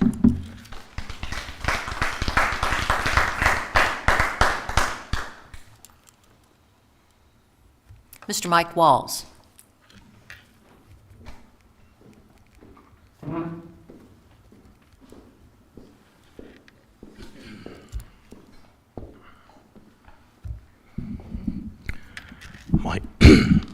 Mike Walls, Hudgens, Virginia. Excuse me, I'll let you know I'm not feeling the best, but I found out I'm not contagious, so that's why I'm here tonight. Call it a daycare program, a preschool program. It's kind of irrelevant in my book. Anybody that's under the age of 4 or 5 years old, their parents are working, they need preschool, they need daycare. It's just that simple. I'm not opposed at all to a preschool or a daycare program here in Matthews County. As a matter of fact, I would support it because that's absolutely what we need here. However, last month, we all participated, both boards, in a joint planning session. And we as the board had asked the school board to give us a recommendation by December of 2025 on what your facility needs are. Excuse me.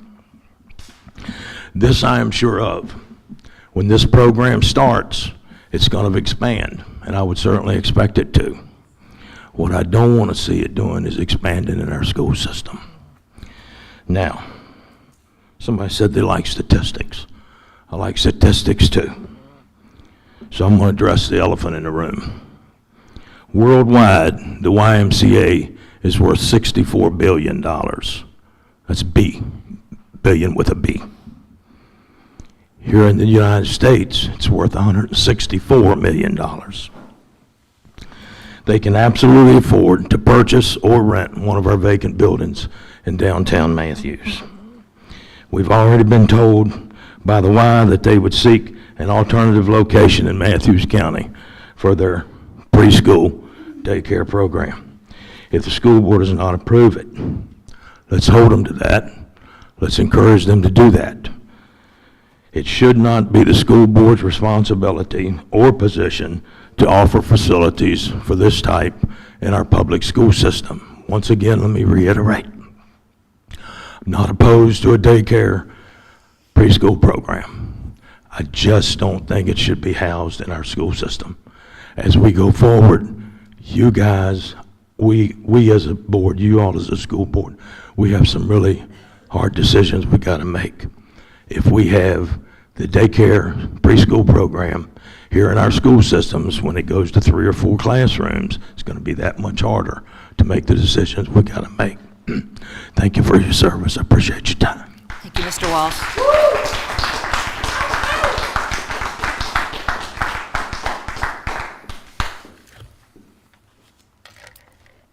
That is the end of public comment as far as people who have signed up. Is there anyone else who would like to approach the podium? All right. There being none? What? We will have one more. Please state your name and address. John Mills from Ulster. I just have one quick thing to say. I agree with that last man 100%. If there needs to be a preschool or something like that, then you guys can do it, not farm it out to a private entity and have that private entity work within the school system, because you create a lot of problems that all these other people have just enumerated. There's so many people that I talk to around Matthews County and around the whole area that are totally opposed to a private entity like the YMCA. If they said they have other options, let them do that. They will create the other options somewhere else, and then people can bring their kids to that place totally fine. But if you cave, then it's going to fester, and it's going to be a cancer, and it's going to keep growing, and it's never going to go away, and you're going to have all those liabilities that they talked about, all those problems that they talked about, all those issues that they talked about, and the taxpayers are going to be on the hook for it. So that's all I got to say. Thank you. Thank you, Mr. Mills.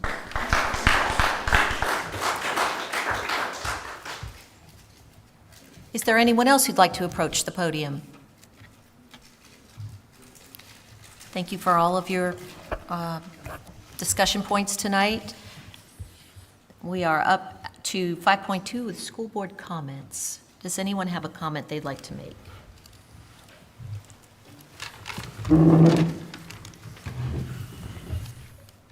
Comment. Mr. Dobson. You have a public school which is paid for by the taxpayers. And liability today is what's killing this country. If something was to happen to a child in this program, in this school, they're going to go after the deepest pockets, which is going to be Matthews County. Grant you the Y is going to have insurance, but they're going to go after both. We can't afford this. it can happen to us with our regular students.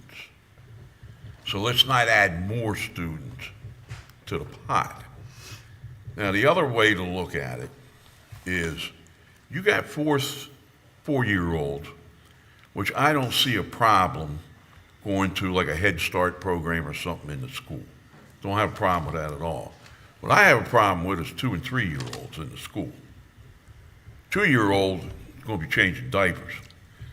That's a daycare. I don't care what anybody says. If the child can't support itself, it's a daycare center. Same with a 3-year-old. Most 3-year-olds are going to have problems. So we're strapping enough on to people now. The Y said they were going to have one teacher, one teacher's aide per 7 children, and one administrator. All right? So if you got several 2-year-olds in a class, you're going to have your hands full. And you can't keep an eye on the rest of the kids. The other problem is, by the law of the state of Virginia, if you go down this venture, that means any employee that has to work to assure this thing is running properly would violate the law, from the way I read it. If you're going to have them here, somebody has to supervise them to be sure they're doing what they're supposed to be doing. If not, it's going to come back on us. So, and it would have to be either the super or the superintendent, as far as I look at it. Would have to spend time down here on a daily basis to make sure they're doing what they're supposed to be doing and keeping us straight. And that violates the law because it can't take away from people that are working already in the system. Like I said, I don't have a problem with 4-year-olds because we got them now. But the 2- and 3-year-olds, I got a problem.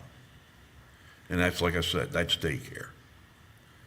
So if they want to do the 4-year-old and we can accommodate them, I have no problem. But when you throw the 2- and 3-year-olds in, I would say let them go find another place. And that's all I have to say. Thank you, Mr. Dobson. Anyone else have any comments they'd like to make? I do. Ms. Diggs.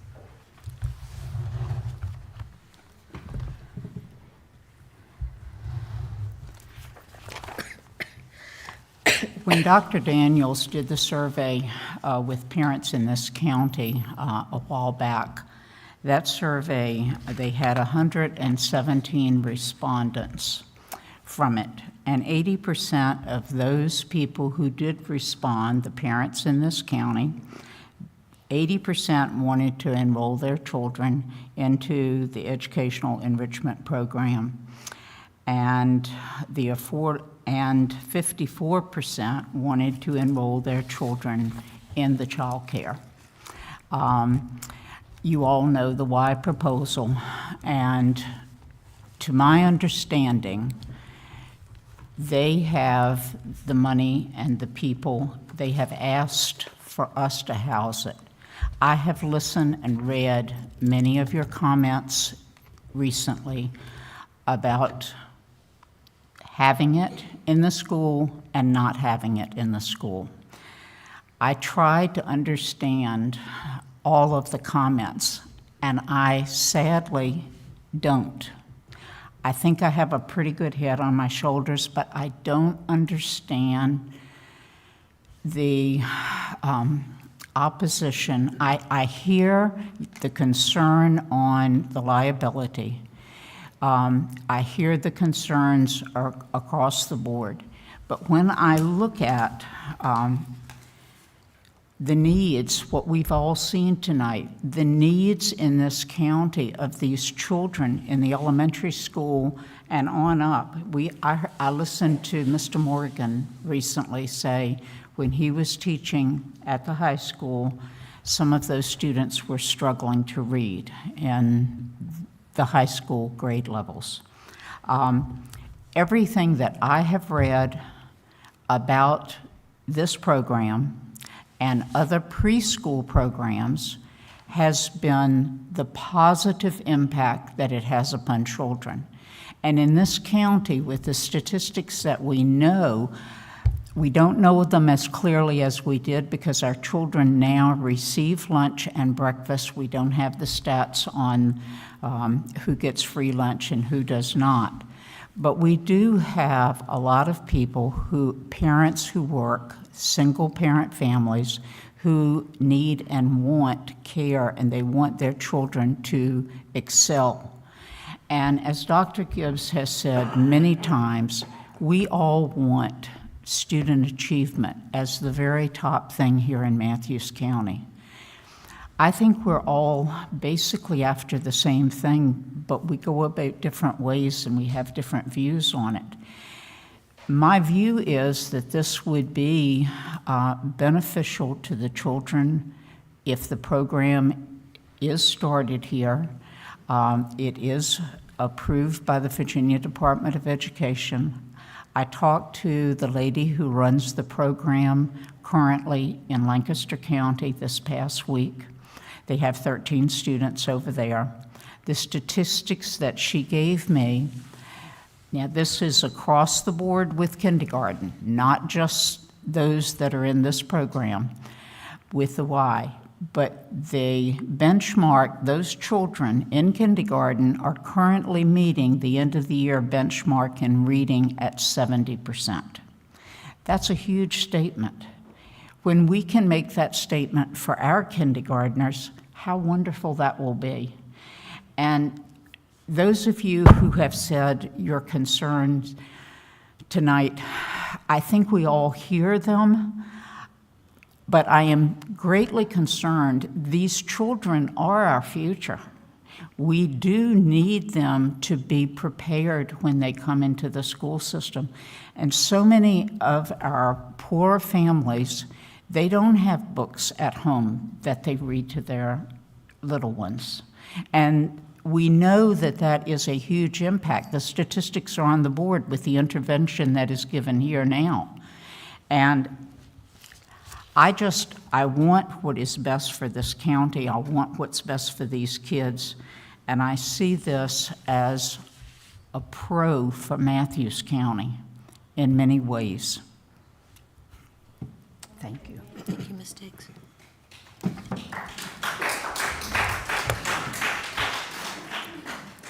Mrs. Hodges? Yes. First of all, I want to thank everybody who took the time to speak tonight. I do want to clarify a couple things. One, I heard over and over again, this is childcare. It is preschool primarily by the hours. There is a component of childcare, but it's a smaller hour for hours. It's only, I believe, 2 hours versus the whole day is preschool. So I just wanted to clarify that. And also, we have received an MOU. We just received it last week, and that's why we're not voting on it tonight. So we have a chance to review that and to look at that and ask any questions. So I did want to clarify that. And thirdly, I did receive, as I think my colleague, Ms. Diggs mentioned, received many emails this past week, not in support of this program.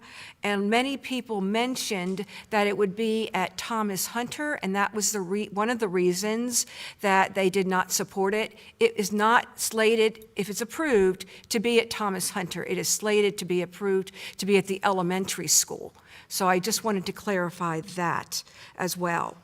I think Ms. Diggs, my colleague Ms. Diggs, mentioned confusion at some of the reasons that have been given to not have this program, because we have a Head Start program, and those are 3- and 4-year-olds also. We've had it for 20 years, and I've never heard any pushback against that program. We have not had any civil suits. We have not had anybody sue us. We have had parents take their children in the high school to the classroom in the mornings. When I worked there, I saw them, and it's worked, as far as I know, wonderfully. And it's been great for the students that in the Head Start program, and great for the high school students that interact with them. We have intramural basketball in our schools throughout the winter on Saturdays all day in both gyms and practices after school. What greater liability is there than middle school students playing basketball? I've never heard any pushback about that. I'm perplexed. We have a auditorium, a beautiful auditorium, where senior citizens go to listen to concerts, high liability age. I've never heard any pushback for that. I'm perplexed.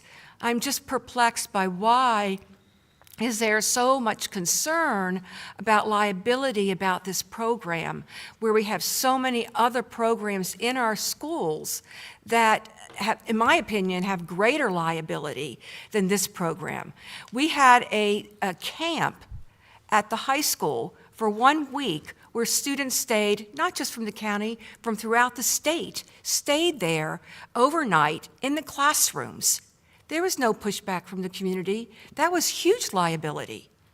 So again, I'm, as my colleague said more eloquently than me, this is very perplexing to me. We already have young children in our schools through special education. There is an entire classroom full of children who are at least 3 years old. I don't believe 2 years old because they are in a different program. I could be wrong on that. But we've had that for 15, 20 years as well. So we have children that age already in our elementary school, and they're being picked up on school buses to be brought there. So that, again, it could be a liability. We're required to provide that, but we've never had a problem as far as liability in that area. I've heard suits, if we're sued, they go to deep pockets. That's absolutely correct. But when I heard tonight $164 billion from the YMCA, this county doesn't have the deep pockets. The YMCA has the deep pockets, not us, certainly. And again, we know, as some of the speakers said, and as Ms. Diggs said, preschool can make a difference for children to be able to read by 3rd grade. That is our task. Our task is to teach every child that comes through our doors to make sure that they have the best education that we can provide. And this program, it won't be the solution for every single child. Certainly, I'm not going to offer that up. But I do believe it will make a difference to children who are struggling now in reading and cannot read by 3rd grade. We have a significant number of those children. And to the question, have it elsewhere, I've thought about that. I hear you, and I think about these things. But we know transitions are difficult for children. We spent a lot of time talking about transitioning 8th graders to 9th grade, now 7th grade to 8th grade. They have an entire day to help them transition, to talk about it. That's teenagers. We have talk about the 5th graders going to the middle school, transitioning, because we know that's difficult. And so having it in our school would keep them from having to transition from one facility to another. Because it is a problem. Children we can't just assume for them to go into a new building and be comfortable there. So from where I sit, that is a reason to have it in our schools. We know we are losing students to homeschool. We are losing students to private schools. And we have talked publicly and in our work sessions about how to get students here in our schools. We have a great program. And one of the ways is if they come to the preschool, they're less likely to leave to go to a private school. That in itself will save you tax money, because we'll get more money for those students when they come to school. If you're worried about taxes, you should want more students in our schools because it's less money that our county has to pay in the local match. And finally, and this is a bit of an aside, and I apologize, but there has been some I don't want to misinformation, but it talks about the county paying $85,000 to the Y, and I think it bears some history there, that our county, previously to the Y, had a Parks and Recreation program, as Gloucester has. And when the Y came along, there were two simultaneous programs. So the county, as I remember, chose to say, Y, we're going to give you this money, take over our Parks and Rec program. And that's where the beginning of that came from. Because now the county doesn't have to pay a coordinator of that program and hire staff to run that program. They gave the Y the money to run all those programs. So I think a point of clarification on the reason it started to be in the county budget came from no longer having a county Parks and Rec program. Thank you. Thank you for your time.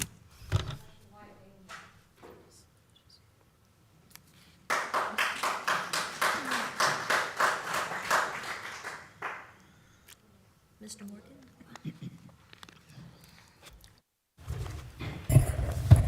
Very briefly, Ms. Hodges, I went brain dead for a moment, I'm sorry. Ms. Hodges mentioned that we do now or have recently received the MOU from the YMCA. We've had chance to look at it, but I don't think we've really had the time to study it thoroughly and have discussion over it and so on. I believe, and Dr. Gibb, correct me if I am wrong,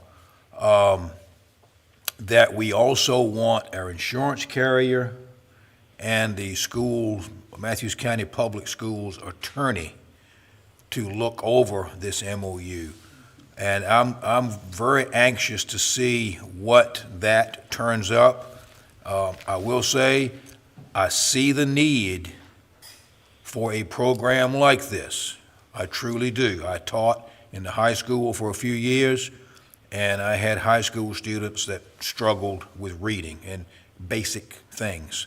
So I do recognize the need. However, I think this board needs to make absolutely certain, or as certain as we possibly can, that everything is going to be in accordance with the law, and as far as what the state requires of school boards and what our duties truly are. Also that we are in coordination with the insurance companies, and that everything is done legal and proper, and that all of the I's get dotted and all the T's get crossed. That being said, I'm still waiting to hear from insurance companies and attorneys. Thank you very much. Thank you, Mr. Morgan. I just have a few comments here. Basically, as usual, speaking last, everything has been said, but I will still feel compelled to give my input here. I do want to clarify that the presentation by the Y was brought to us entitled Toddler Care Program. So that is how the program was presented to us. When asked if it was a daycare or a preschool, the answer was both. So I do want to clarify that, and I will confirm that an MOU, a sample draft MOU, was received last week, at the end of last week, approximately 1 month after it was requested, and it is in the process of being moved forward to the insurance carrier representative and to the school board attorney. I anticipate that not much will happen over the break, but that when we resume in January, we will start to be getting information that we can review. All that aside, there's no doubt that this issue is one filled with passion. I've said this before. We have tons of compassion in our community. Everybody on this board is compassionate about children. No one disputes the need for affordable daycare services or preschool services, if you wish to call them that, in our county. It's indisputable. The great news is that the first night that this was presented by Ms. Levins from the Y, the intention is to provide this service in our county, regardless of if it is approved in our schools or not. Clear-eyed due diligence in assessing the Y's proposal is what is required by every member of this 5-member board. That is what we were elected to do, and that is what we must remain dedicated to doing. I have a few considerations to highlight that are very salient in my mind. The first one is code. Virginia Code Title 22.1 in Education, Chapter 9 is entitled School Property. And Section 22.1-131, boards may permit use of various school property. And underneath that is, a school board may permit the use upon such terms and conditions as it deems proper of such school property as will not impair the efficiency of the schools. The school board may authorize the division superintendent to permit use of the school property, including buildings, grounds, vehicles, and other property under such conditions as it deems will not impair the efficiency of the schools and are therefore proper. The division superintendent shall report to the school board at the end of each month his actions under this section. Permitted use of buildings may include, but are not limited to, use as voting places in any primary, regular, or special election, which we do indeed do, one day a year. Just as a quick reminder, the toddler care proposal would run from approximately 7 a.m. to 6 p.m., 5 days a week for 36 weeks to begin with. That's the school year, with the intention of growing from 14 students to what the survey indicates, dozens up to, as I counted, 52 students whose parents were seeking affordable daycare as of last spring. A great many of them were 2-year-olds, by the way. So just for clarification on that.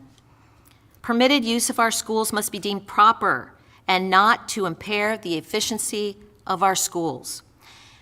Board members have received many communications from citizens highlighting concerns that may be characterized as impairments to efficiency in areas of functional daily operations, reduced classroom flexibility, impact on maintenance, safety, school personnel, material resources, food, time for planning, collaboration, and a whole host of other potential items related to insurance and liability, known and unknown, that would or could present as impairments to the efficiency of our schools. That must be regarded by each of our members, this code. Number 2, as several people mentioned, and as this board is well aware, consolidation of our school division is one of our top 5 priorities on our strategic plan. Process of assessing health and safety of our buildings, which is a topic that will come up later, as I've mentioned earlier, in our meeting, has barely begun, but it has begun. By the end of the year, by December 2025, the school board will have given, based on assessments, starting with health and safety, and then architectural information, assessments and informative information about how we would like to proceed in terms of the format of our school division. We're doing something that won't need to be done for a long time, that hasn't been done probably since any of us have been around. this is the time when major undertakings for determining the future of the school division are being made. So there's a collision, in my mind, with this proposal with one of our top priorities, which is determining the consolidation of our school division. And as such, it would seem to me that we would need to maintain the ultimate inflexibility of our classroom spaces, given that we do not have assessments of health and safety of our buildings yet. There are scenarios you can imagine where we may need to have students be educated in other classrooms than what we have typically planned for. We may have to shift things around. We don't know. So we need to have full control of the flexibility of the classroom space. With initially starting with 14 students, but with the explicitly stated desire to grow the program, that would mean additional classroom space as time rolls on. So over time, the Y could possibly be seeking additional classrooms while simultaneously we're trying to consolidate spaces and decide, are we going to a 1-school division, a 2-school division, some sort of modified 3-school division? We don't know. And as I said, according to the survey data, we have dozens of young children whose parents are seeking affordable daycare for their children. No doubt about that. The Y needs to be free to be able to grow its organization as it sees fit over time. And finally, as a board member, I do have future concern for our local funders of our schools. Those are the taxpayers. We are accountable to all stakeholders. We are accountable to students, staff, taxpayers, everyone. And we try to balance all of the needs from all of those constituents. If there were to come a day when funding were no longer available for the Y, and no one can say that day will never come, no one will say they promise it won't come, it will, we don't know. We don't know, that's another unknown. The taxpayers will be asked, depending on the structures of both boards in the county, the potential is there for the taxpayers to be asked to fund that. If you were at our early session when we were talking about budget requests and seeking employee and public input on that, we discussed, among many other things, we discussed teacher retention. And the number one goal of our educators in terms of our budget is making sure that they have reasonable increases. That is something that we fought for last year, and we will continue to have to fight for that. That is significant, to have to compete with that and ask for additional funding for a program that becomes enmeshed in our school system is a burden I would not want to put on a future board that I will probably not be part of. But I would not want to do that. A logical decision based on the Y's own comments is for the Y to provide their services in their way of choosing, in a setting of their choice, with the ability to grow at its own pace, in its own way, to meet the needs of our community in an alternative location outside of the school division. Finally, I'll say this. The school board must remain dedicated to its designated responsibility of focusing on providing oversight and governance of Matthews County Public Schools. It is up to each of us to see that every budget dollar and all of our superintendent's efforts be tied to supporting improved achievement for the 760 enrolled students K to 12 in our schools.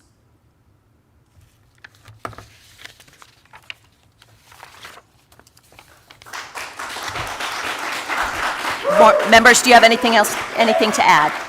Nothing? Okay. All right. I would like to call for a 5-minute break at this point. Board members?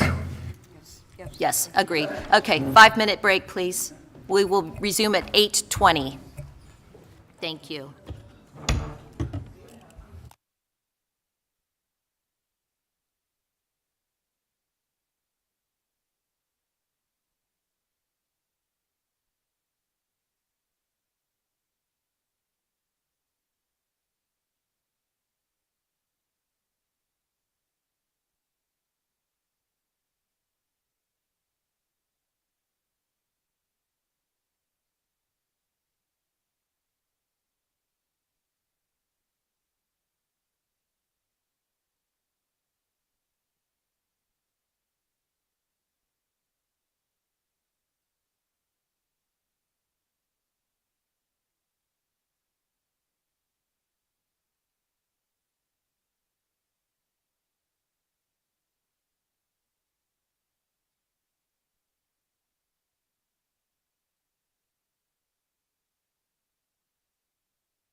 35.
Can I speak? Oh, thank you. If we could have the board members return to the tables, please. And those audience members who would like to stay, please take a seat. We're going to resume. I apologize for the extra 5 minutes.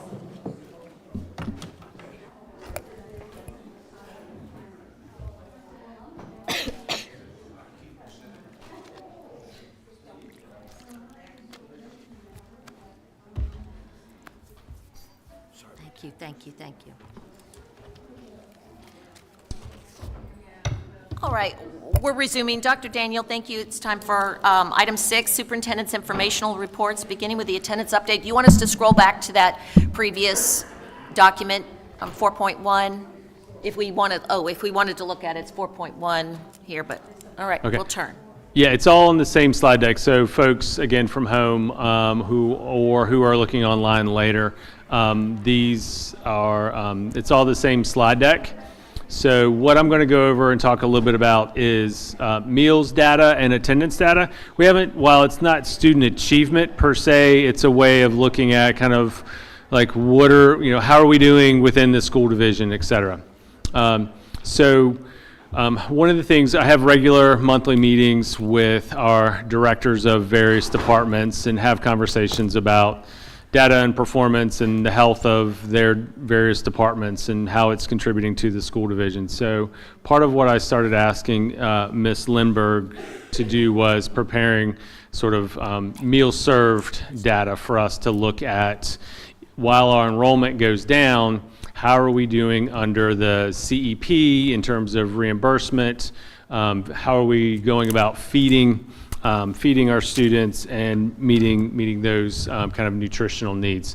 So what Ms. Lindberg does is provide me meals served last year versus meals served this year by month. So what you have in front of you is the number of meals served in September of the 24-25 school year on that top. Just below that is September of last year.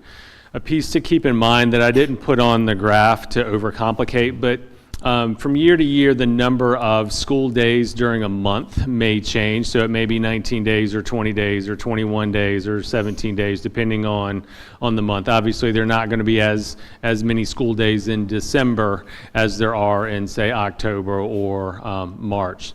So within probably on those months shown on the screen, within probably 1 day difference year to year, we're talking about the same number of days. So this year, we are up, especially in September, in terms of meals, the number of meals served this year versus meals served last year. The difference is about 2,300 additional meals served in September of this year versus last year. Excuse me, that's incorrect. So the delta, it's about 2,300, the difference in 2,300 meals served. So in terms of additional revenue, That's about an additional $8,000 coming into the nutrition department, food services department. In October, comparison of October last year to October this year, that increase results in about $14,000 in additional revenue coming into the food services department. That difference in November is not as great, as there's only about an 821 difference in meals served. So that's only about an additional $190. And a lot of what goes into that is going to be the cost isn't necessarily, every meal doesn't cost the same to prepare, obviously. So depending on what foods come in, what she's able to access in terms of suppliers, what's reimbursable. Also, part of that reimbursed money or income into the food services is going to come from some a la carte items and things along those lines. So it's not a straight meal served directly equates to the number of the increased revenue. So it's meals served as one thing, but we also are looking at revenue generated during that month. So not every part of the revenue generated is directly from meals served or reimbursement for meals served, if that makes sense. Because I'm looking at some some questioning sorts of faces when we look at the meals served. So the main thing for me to share this is each month this year, we're feeding with less kids more meals to students. So whether that's breakfast or lunch. In addition to that, the cafeteria is also generating more revenue each month than they did last year, same month. Mr. Dobson. I know you all started like a snack program. Is that included in this? So there are a la carte items included in this, and then there's also regular breakfast, and then there's also second chance breakfast at the elementary school and the high school. We've kind of pushed pause on the middle school second chance breakfast for right now, so we'll have conversations about the merits of second chance breakfast at the middle school and supervision and things along those lines. But right now I don't think we're doing it at the elementary school. Are we doing second chance at the elementary school? Okay. All right, and one other question. What are we getting back on the dollar? I knew you'd ask me that. And she gave me that number, and I didn't include it in the slide. I don't know. How about this? I'll email it to you tomorrow. Sure. I apologize. That's something I should know with the reimbursement. You can't keep all them numbers in your head. Sorry. Too many numbers tonight. Too long a day. Yes, ma'am. So this is how much money we're receiving. But and I know that's not all the things you're the focus of this, but our expenditures, I mean, is it making a difference as far as what we're spending and what we're receiving? Like we're making a little more profit? My impression is that our profit, the profit margin is up in terms of cafeteria, yes. Thank you. Yes. Is that the same thing as saying we are on budget? Yes. Okay. I have a question for you. Ms. Lindbergh and I spoke about this. She was very excited, as she is about Most everything things. always. She's wonderful. She attributes the increase in the meals participation, I think she doesn't like to toot her own horn, but in part due to she's being very creative with meals. She's building relationships with students and food and the whole thing. She's very excited that these numbers are going up.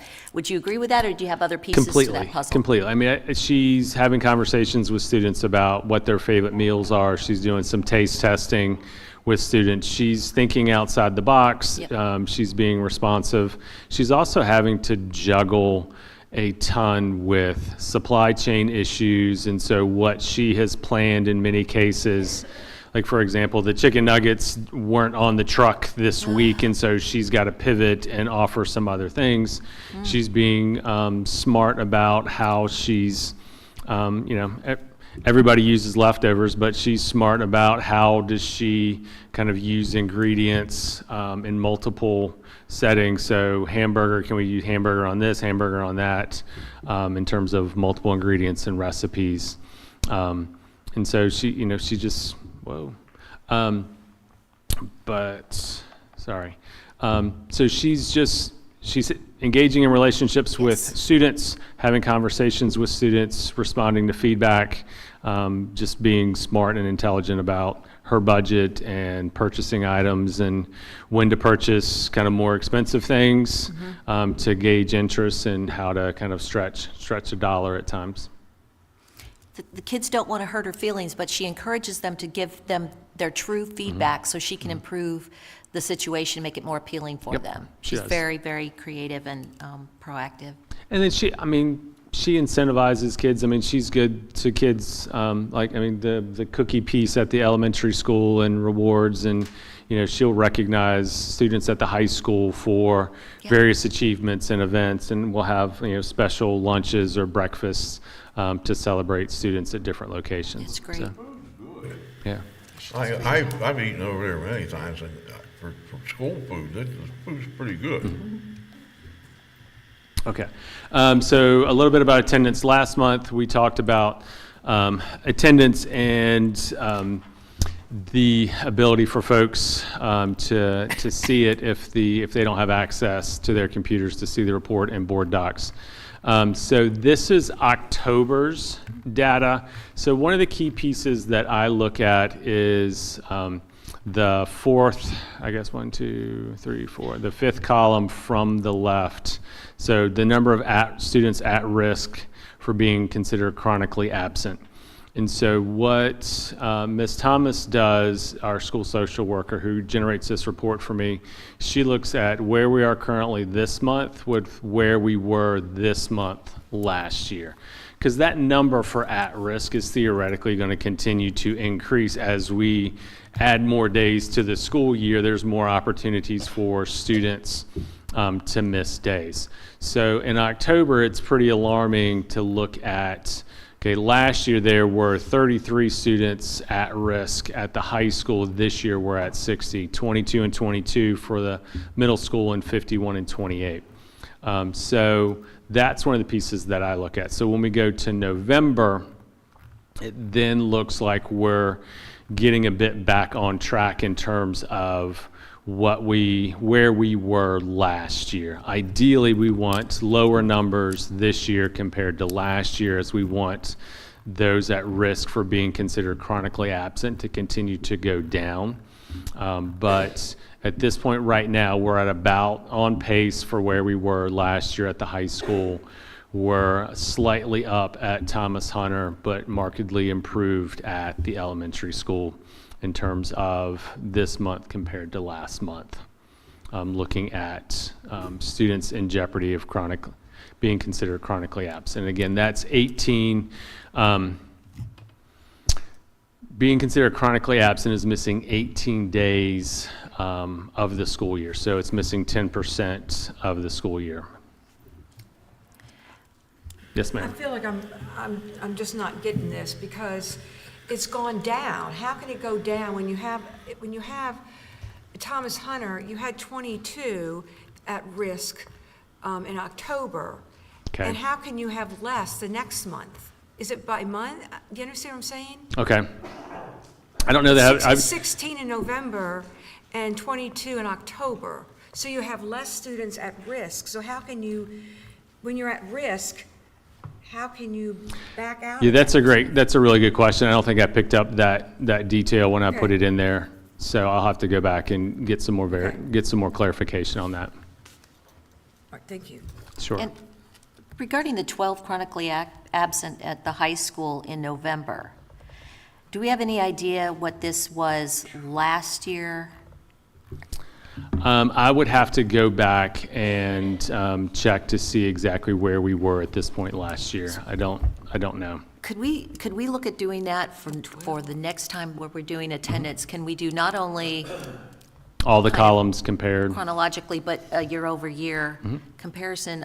Not that I don't know if it's meaningful, but I think it might be. I'm just trying to ensure that the attendance policy, I know there are more components, but that the attendance policy is still working. Right. Or if it needs to be reviewed. If we need to tweak it or do other Yeah. things. Right.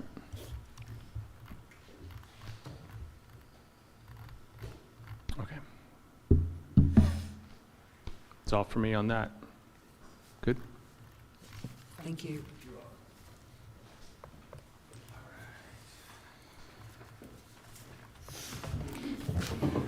I'm sorry, tiny house. Okay. We're going to be having item 6.3 now, the tiny house update. Okay, so a bit of update regarding our tiny house. I just wanted to start with a bit of clarification. Oftentimes in conversations regarding the tiny house or our CTE programs at the high school, our carpentry program can be referred to as building trades. That's kind of a historic name, but to be completely factual and accurate, it is a carpentry program. Building trades tends to bring in other trades, requires different licensure and different components. So to make sure that we're being accurate when we talk about tiny house, you can, it's part of our carpentry program, and part of that tiny house is to expose our students to other skills and other trades, but the class is still a carpentry class. So at this point, tiny house, we've raised approximately $14,000 through contributions from the community. The goal is to get us to about $40,000. We've been having conversations about codes and lining up building codes and residency codes for within our region, so Matthews, Gloucester, Middlesex.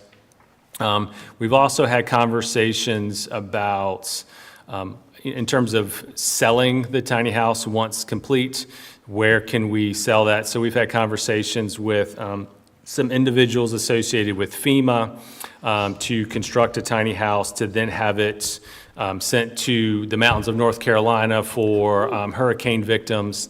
We've had conversations with, tentative conversations with a possible buyer who wants to actually purchase two, to locate in another locality within Virginia. So we're looking at different options, whether somebody can kind of pre-order to get us through, to get us started, rather than continuing to look at raising money. But we are still very much moving along the path of getting that tiny house underway. That's exciting. It is. It's very exciting. It's a great project. As most new things, we require a little bit of working through some of the kinks, but we are working through those pretty rapidly. And the more people who find out about it, the more conversation we get, the more phone calls, the more emails and ideas that we get in terms of trying to find solutions for some of the challenges that we're coming into. And you also got some historical work going on. So they're doing a lot of interesting things in the carpentry class. So they're working on repairing historical shutters. They're working on some boat building. They're building, individual student projects. So they're looking at lots of different ways. And again, going back to some of our budget workshop, they're looking at opportunities to generate a little bit of profit, to continue to bring those profits into the program for students to continue to develop skills and all that, the craftsmanship that comes with that carpentry program. Can you Sure. let us know how much money so far has $14,000. $14,000 has been donated to the tiny house project? Correct. From the community? From the community at this point, yes. Wonderful. Yes. Great news. Thank you. 6.4, some updates regarding our volunteers. So the elementary school and the middle school have dedicated staff members who are point people for our coordinating volunteers. I think I heard earlier today, it was during one of the speakers or something along those lines. So I think it was when Mr. Dobson was talking about kind of the room mother piece. Yes. Somebody had mentioned, I think, that there's some work for teachers to have and kind of organize the room mother.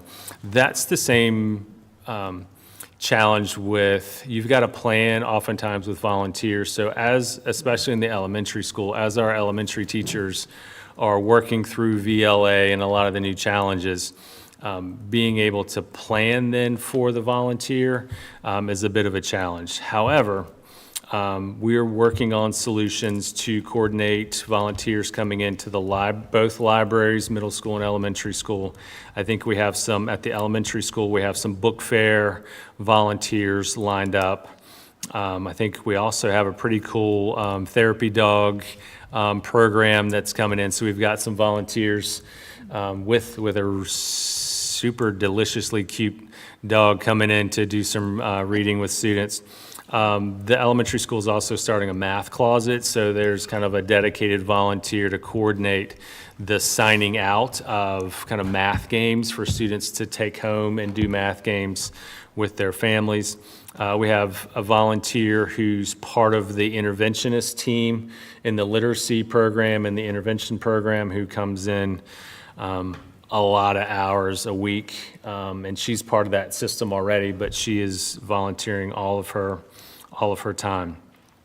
There's still, the elementary school and the middle school are still looking for ways and the right fits for a lot of volunteers.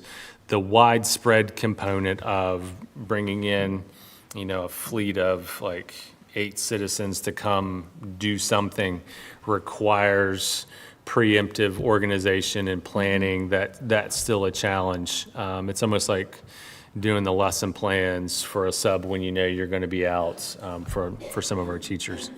At the middle school, we've had volunteers coming into our technology classroom, helping with some of the robotics pieces, volunteers coming into our family and consumer sciences class and our band class, and again, working on kind of the library piece.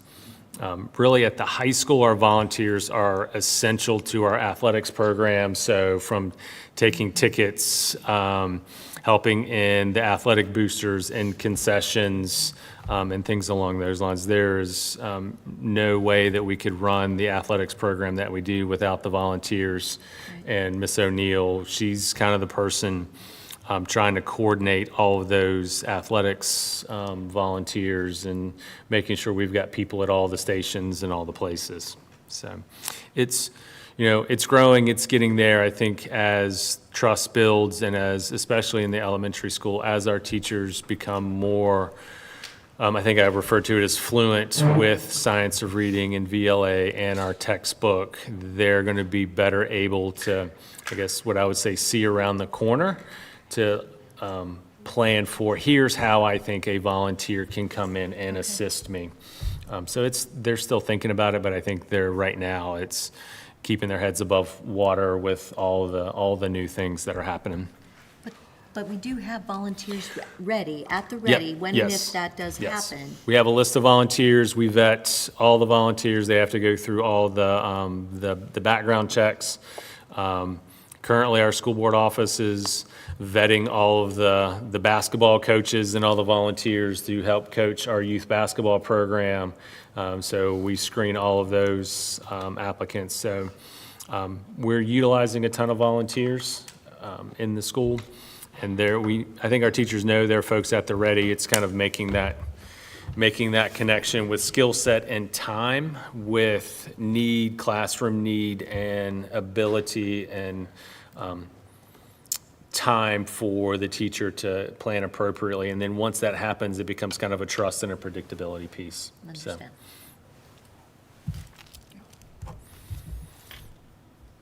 Okay, so some school board information. So before you are our financial reports, our expenditure reports. Thing to keep in mind is our grade 3 through 5 science instructional materials adoption timeline, along with our nutrition and wellness instructional material adoption timeline. So for you all to take note of those, and then also the statement of conflict of interest criteria, just keeping that in mind that we need to complete those and submit those.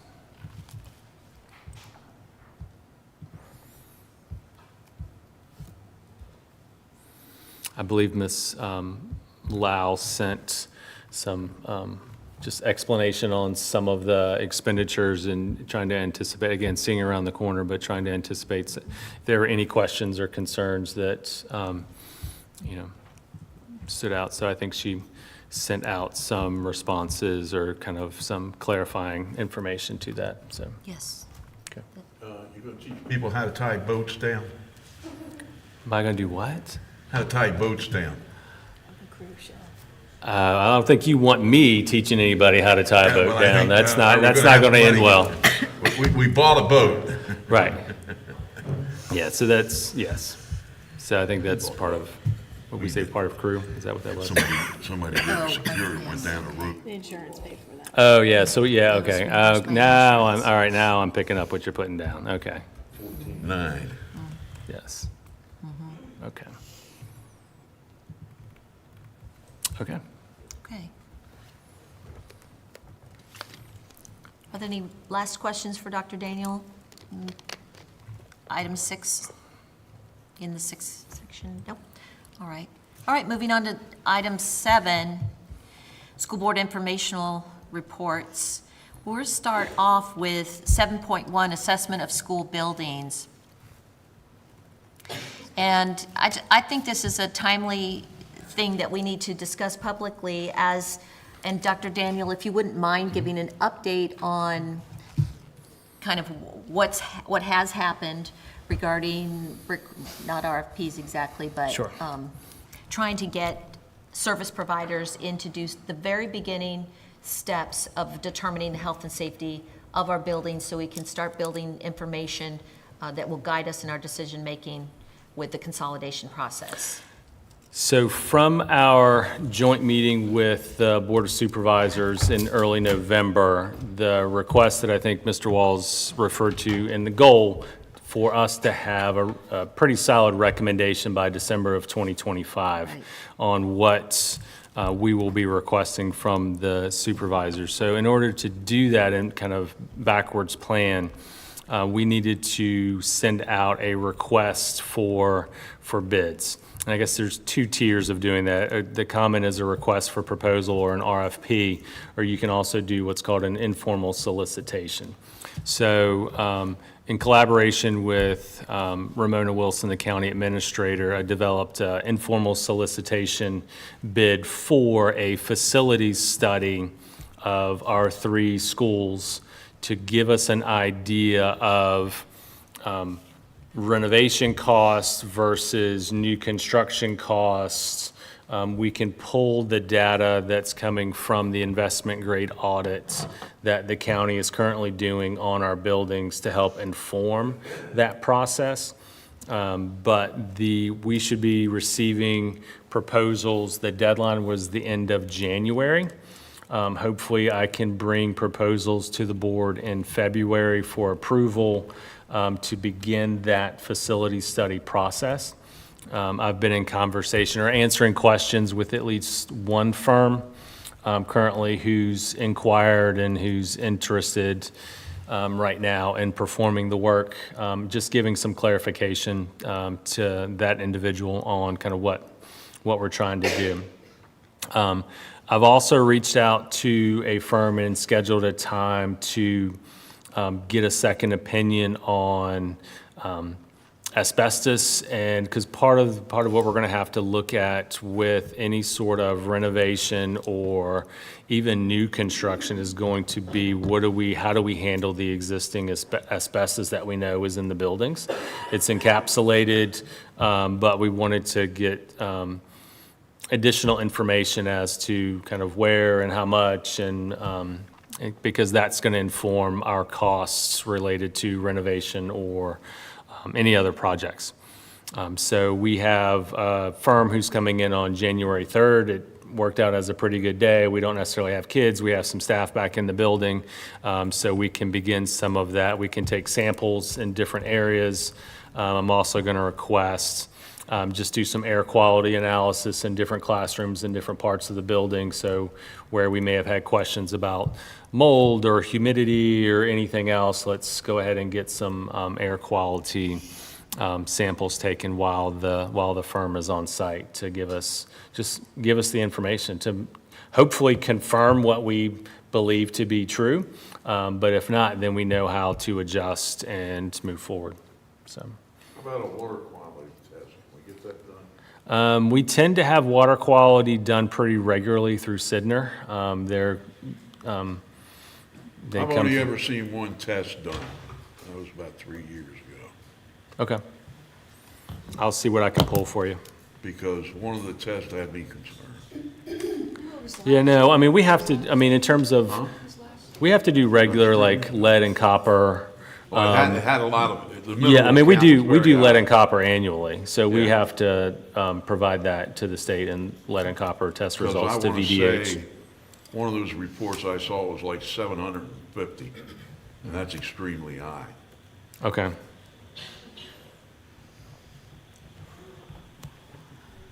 Dr. Daniel, regarding the asbestos, refresh me, is that firm going to be looking at the high school and the middle school?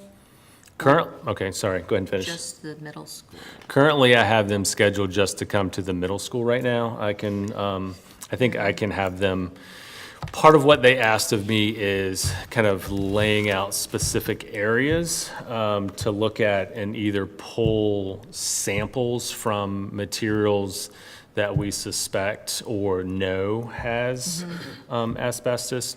We're also, we engage in a 3-year, I think it's called an OHARA, but because we know there's asbestos, they come every 3 years and do a visual inspection of the identified areas with asbestos to make sure it's encapsulated, it's in good quality, it meets all the criteria and codes and regulations surrounding asbestos in place. What I'm asking them to do is come in and do some additional sampling of materials to confirm, does this have asbestos in it or does it not? And so we can remove some of the, I think it is, I'm not sure it is, and also remove any kind of concern, especially at Thomas Hunter. We think that's it, you know, anything that is white and dusty, often folks think is asbestos, and that may not be the case. So we want to get multiple parts of the buildings, get samples and confirm kind of what's going on. Suppose the tile under the floor down the end of this hallway has asbestos and it's starting to break up. You saw that. So what I will need to do in terms of the high school is kind of go back and look at the high school O'Hara reports, and then also have conversations with Dr. Grieve about areas that we may have concerns to then move through that part of the building. And I'm pretty sure I can schedule another visit with them. It's a pretty reasonable expense to coordinate that. Yeah, and thank you for bringing that up, Dr. Gibbs, because, there was that huge renovation, 20 years ago, but there were some spots in the high school that were not renovated in the original part of the building. And I know the school counseling office was not renovated as part of that. And I don't know some of those original classrooms, if that was actually gutted and renovated or not. I don't know. The ones that go around the library. I just Okay. don't know if some of those, I think those, just to be sure, that would be the area that I would be concerned about in Okay. high school. The other areas are more, in the 1970s they were built, so I don't think there's a problem there. And would this be the firm also that would address assessment of mold at the elementary school? Yeah, the same firm can do both. Okay, they're not scheduled for the 3rd to do that, so So currently, right now, I've scheduled them to be on this campus to look at asbestos and mold on this campus. I currently have not scheduled anything for the high school. or the elementary school? I've scheduled, when I say this campus, I mean the middle whole school and the buildings, both elementary school, buildings. sorry. Got it. Okay, great. I do have a follow-up. I guess I'm perplexed as to, they're going to do some samplings, like identified areas that we think there might be asbestos. Is that, do I understand that correctly, or will they go So two through- types of sampling. Okay. So air quality to see if there's any particulate Okay. in the space, along with, hey, can you check this tile and tell me if this tile component has asbestos or not. So we have to say, check this tile or check that tile? We don't- Correct, okay. correct. We This have wouldn't to be an target. inspection where they're going up into, they're popping every ceiling tile or they're scurrying through it. Hey, I'm directing where they're going to go and take samples to confirm or refute what we think is going on. And so I'll have the O'Hara reports that have been done to help guide those locations. But in terms of crawling through everywhere, that's not what this inspection has been earmarked for. Okay. I just didn't know if we knew the areas that were likely I mean, I think we to have have some, it. I mean, I think we have a pretty good handle on where we'd want to go. I mean, we're going to want to go to the kind of the 8-inch, any room that has 8-inch floor tiles. Right. We want to look at some of our ceiling decking, some of our ceiling tiles. We're going to go into the boiler room and look at insulation on some piping from 1950 to check on those pieces. Thank you. So, sure.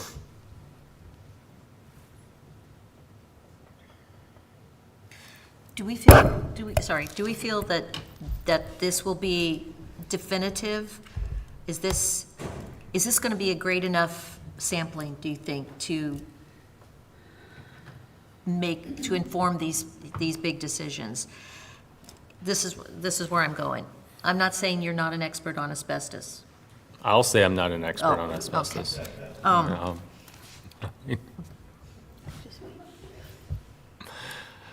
Will it give us a cost for a full abatement of one of our schools? No. Right.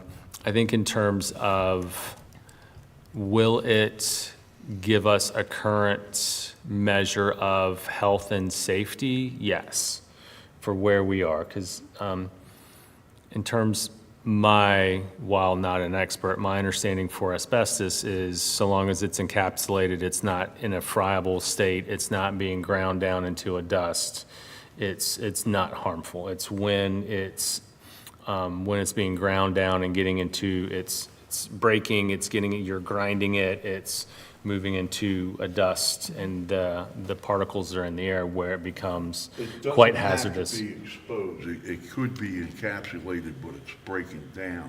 It'll enter the air then. Okay.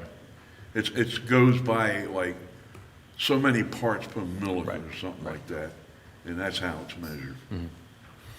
So I think we can go to the classrooms where we have concerns, test areas and we can do a little bit of evaluation. And again, the expense isn't great, so we can schedule return visits and have them come out and test other areas. And hey, can we check this room, that space, whatever. So I mean, I can coordinate with Ms. Simpson and our custodial and our maintenance staff to like, hey, where are the rooms, where are the spaces where we have the concerns? And also, if we want to take samples, where, can we do that when the room isn't occupied? Like, I don't know, we want to go breaking up a bunch of stuff to take samples, to get it tested for asbestos when there are a bunch of people in there, obviously, so. Wouldn't look good. So, again, not an expert, but I think that would be a bad idea. I agree.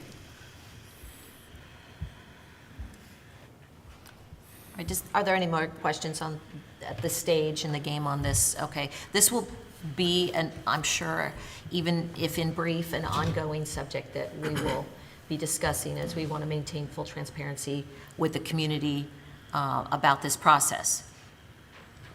Moving on to 7.2, you have your notices of school board conferences and webinars. And we do have a red line there on Mr. Morgan and Mr. Dobson for your ethics COIA training due this month. Both of you. I need four. That's all it did. Please see Ms. Morgan if you have any questions. Wonderful. I did one of those last month. We'll discuss with her at another moment in time. Item 7.3, we have board and committee reports by the school board members and the superintendent. Again, members, you'll see that we will not be filling in the meeting dates for the Board of Supervisors meetings until our January meeting, so we will forego on that after we reorganize in January. But I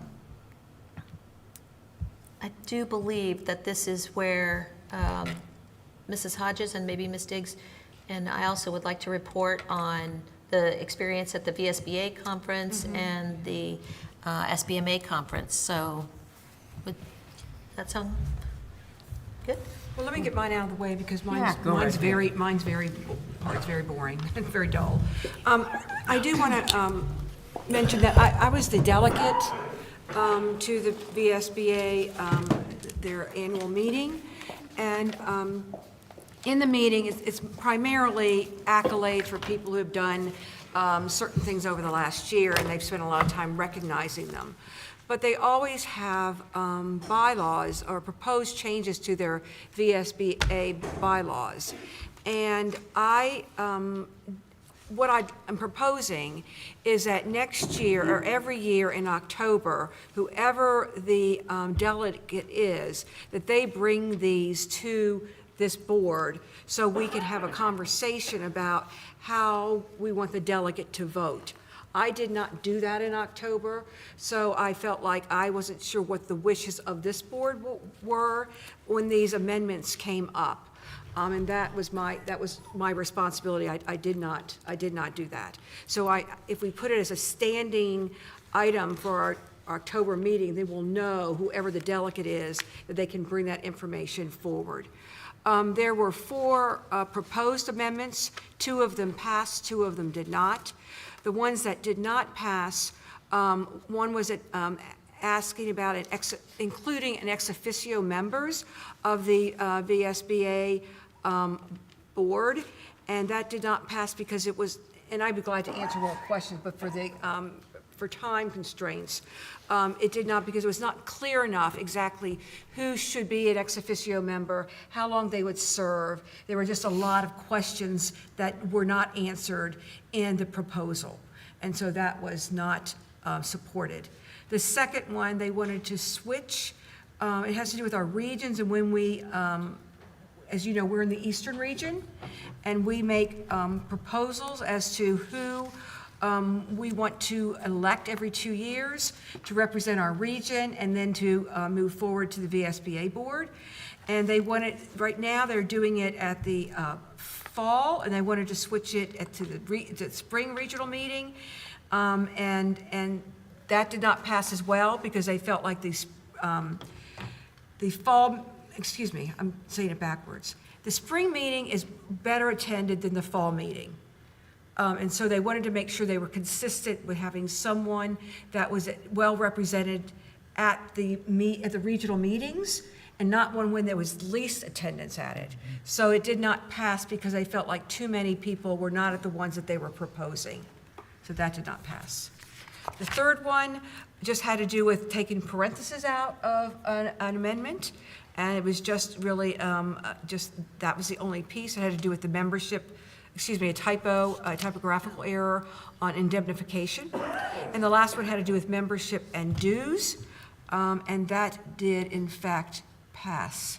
About members suspended for non-payment of dues may be reinstated by the board of directors at any time. That was removed from the amendment. So, any questions? Very uninteresting information. So I did ask Ms. Morgan to please include next October to provide this board with the amendment so we could have input for the delegate to better represent our county. Great idea, yes. Perfect. Ms. Diggs? Okay. It was my first year attending the school board conference over in Williamsburg, and I am so glad I went because it was extremely informative. These ladies went on a day earlier than I did, but anyway, I spent a day and a half there, and I'm so glad for the information that I got from the different workshops that were offered. We all went through, and I think we were trying to split up to cover our ground.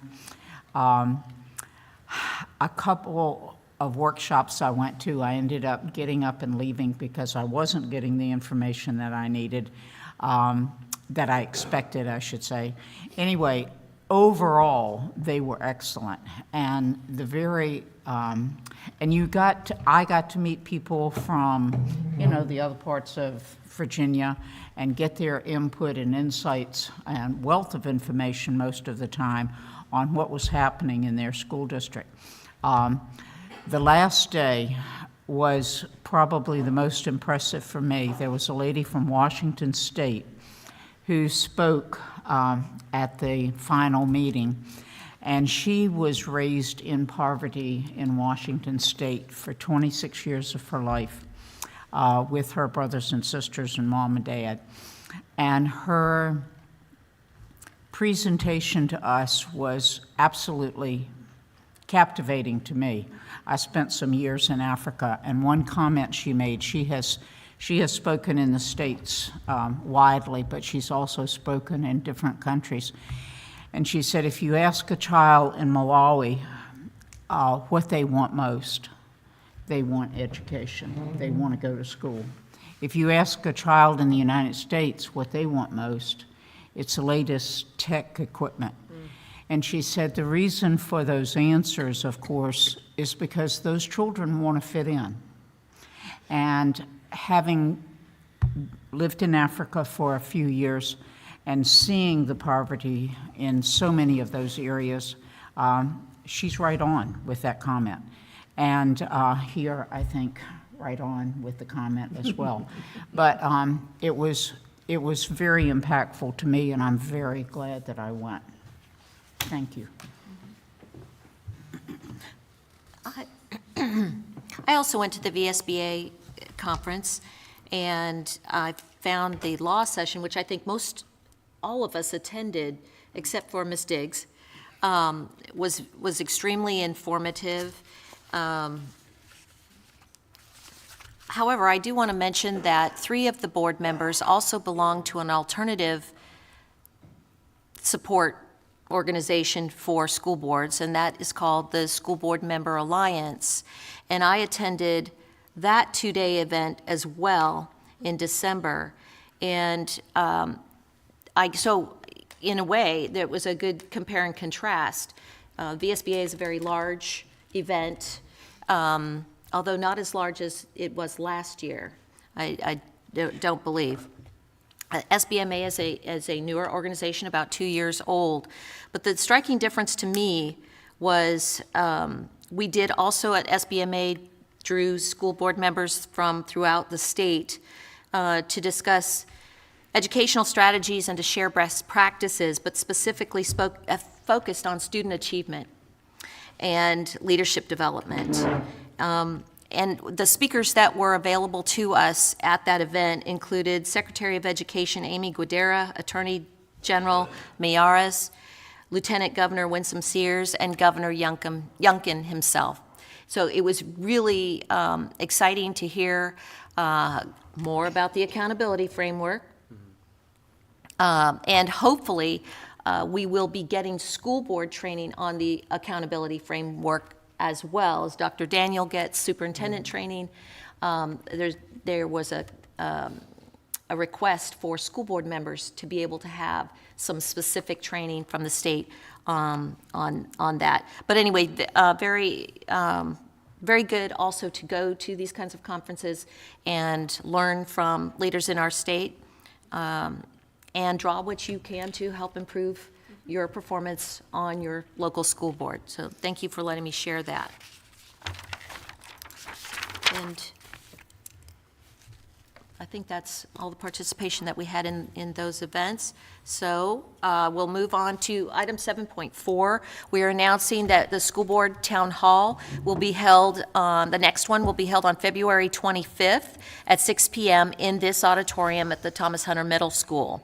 And item 7.5, the next day, February 26th, there will be a school board winter work session in the Chesapeake Bank Community Room. So that'll be quite a busy week. So again, Town Hall on the 25th at 6 p.m. in this building, and winter work session for the school board on the next day, Wednesday the 26th, 8 to 3 in the Chesapeake Bank Community Room. Moving on to item 8, action items. We have one action item tonight, and this is the adoption of school board policies.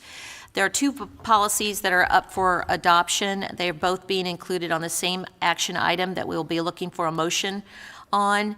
And just as a reminder, these were two policies that were presented for review last month. There has been edit made to the standing committee policy. So just to make sure that if you want to open those items up to review those, and whenever you're ready, I'll take a motion. And just so that the community knows, we are talking about two policies, one that has to do with school board committees and one that has to do with the school board promotion of patriotism policy.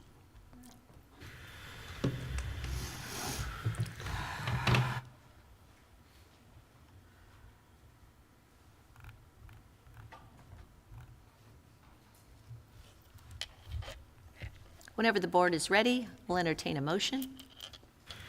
I make a motion to adopt the school board committee policy and the school board promotion of patriotism policy as listed. Thank you. Do we have a second? Second. Thank you. Do we have discussion? All right. I know we're not going to change anything tonight, but in your patriotism document here, I know the Bill of Rights and the Constitution and God We Trust are in the schools somewhere. It sure would be nice to see them when you enter any of the foyers to the front of the schools as entrance. So in other words, when you walk into high school, you would see it. And when you walk in this building here, you would see it. And when you walk into elementary school, you would see it. So I'd like to see that happen.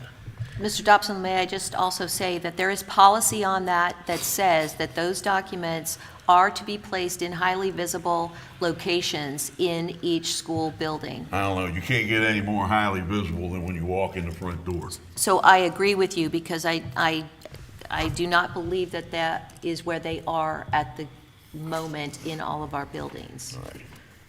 Next item. Okay, hold on. Yes, they are.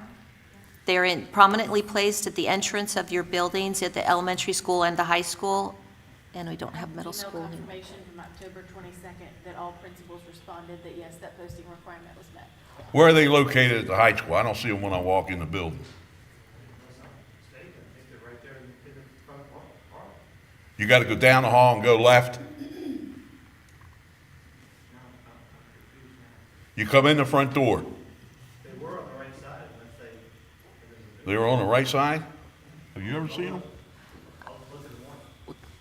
We'll all go check it out. Field trip.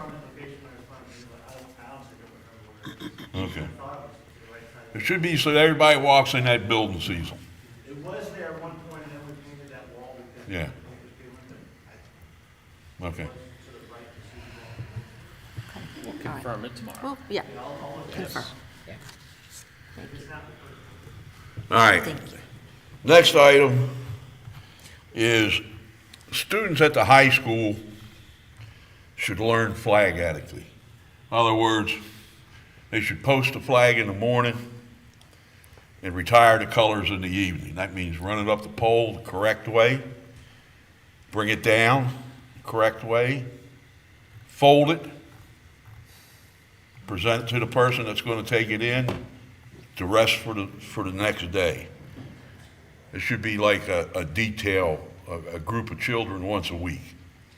This will learn all about the flag and how to fold it, how to take care of it. We got a lot of people die defending that thing. So I think it would be a nice way to pay back to the country that high school students learn the correct way with the flag. I think it's very important. And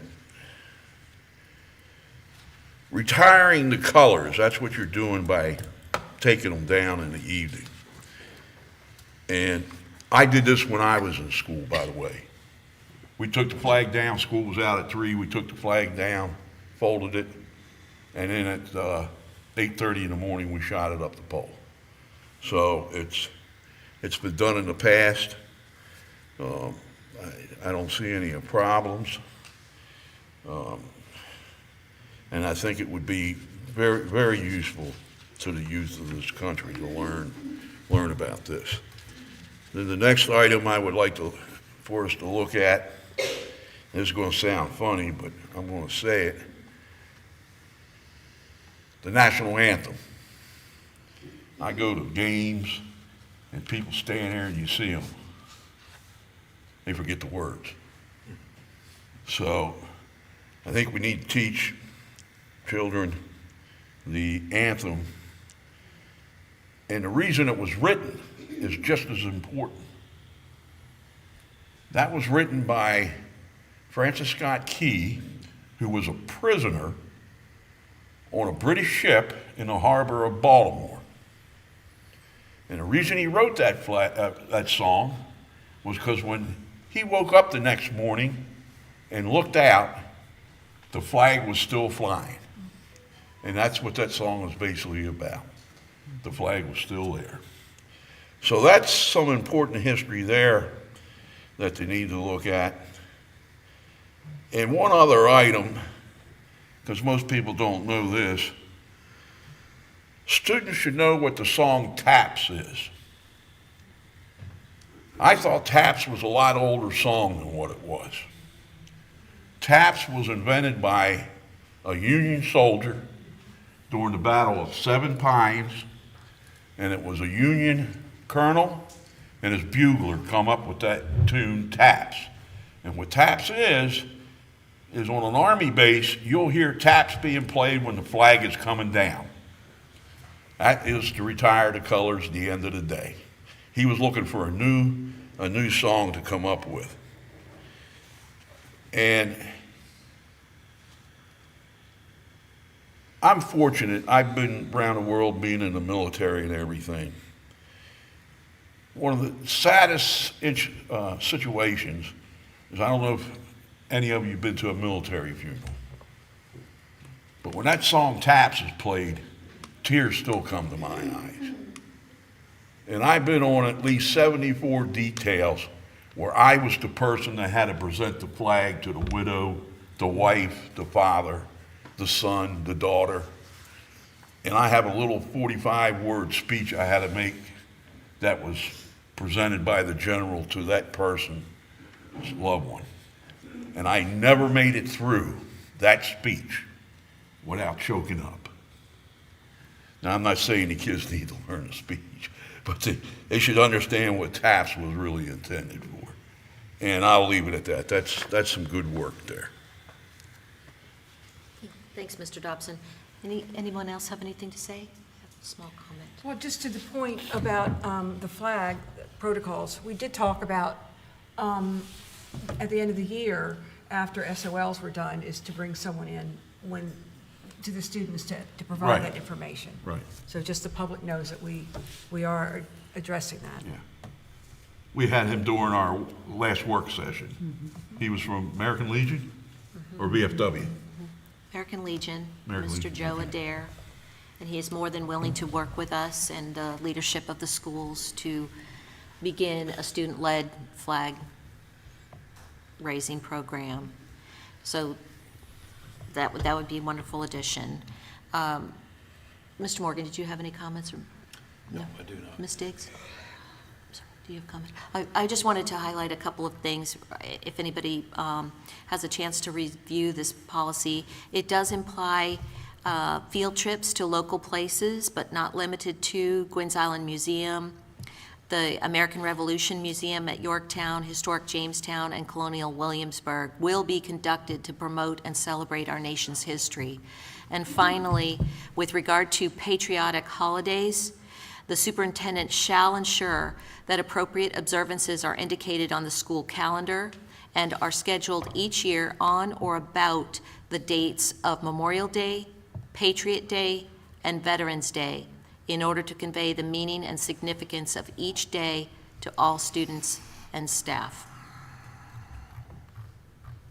If there's no more discussion, may we have a vote? All those in favor, say aye. Aye. All those opposed? Motion passes.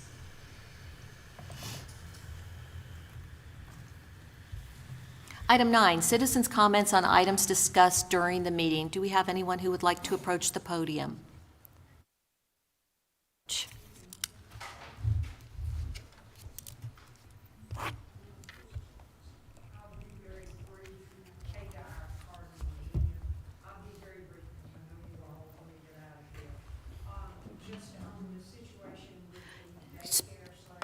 Hold, please. We are having a microphone issue, so just wait 1 second. I would say, as a very old Girl Scout, I believe I remember if the flag touches the ground, you're supposed to burn it. That's right. That's correct. That's right. We had to learn all that and learn all that in scouting. And the American Legion burns flags once a month, so you turn it over to them. And they'll properly There's a protocol for burning the flag, yes.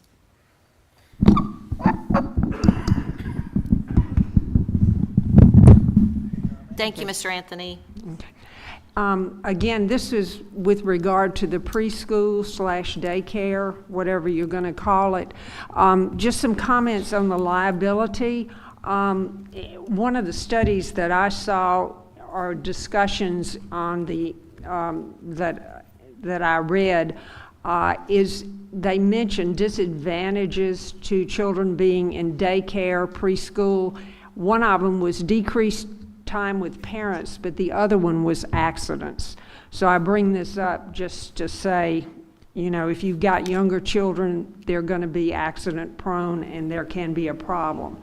And also, I think a lot of people mention Thomas Hunter, not because they really believed that the space was going to be provided for the daycare or the preschool in Thomas Hunter, but just because it seems to be well known that there are so many problems with the infrastructure there. And if you have to renovate or raise it, then you're going to lose all that classroom space.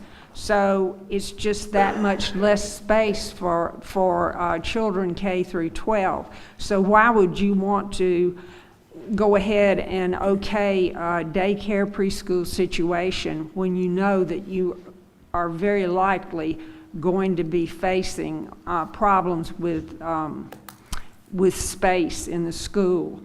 Also, this program that the Y is proposing is not enrolling high-risk children, at least not at this point. It's first come, first serve.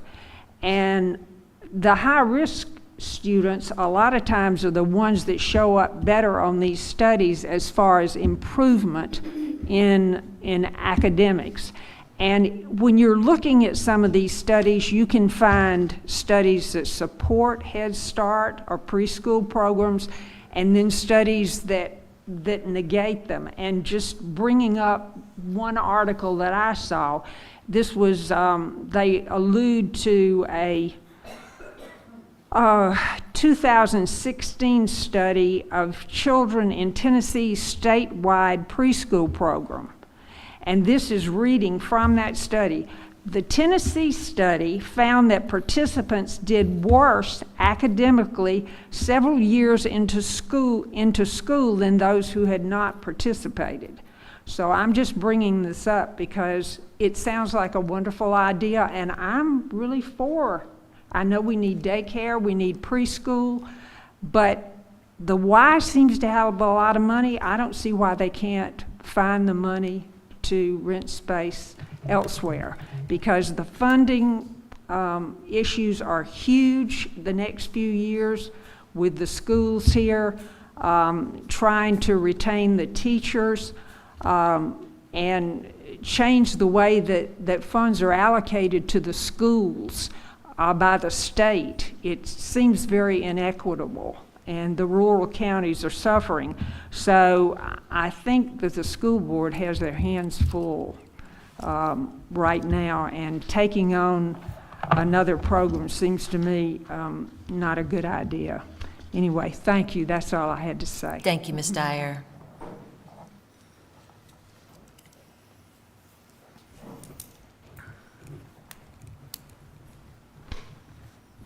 Long night. Long night. I had a question about the survey.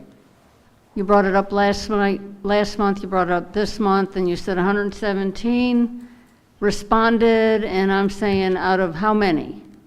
Out of how many? 8,000 surveys went out, or did just 770? That they responded that they wanted this?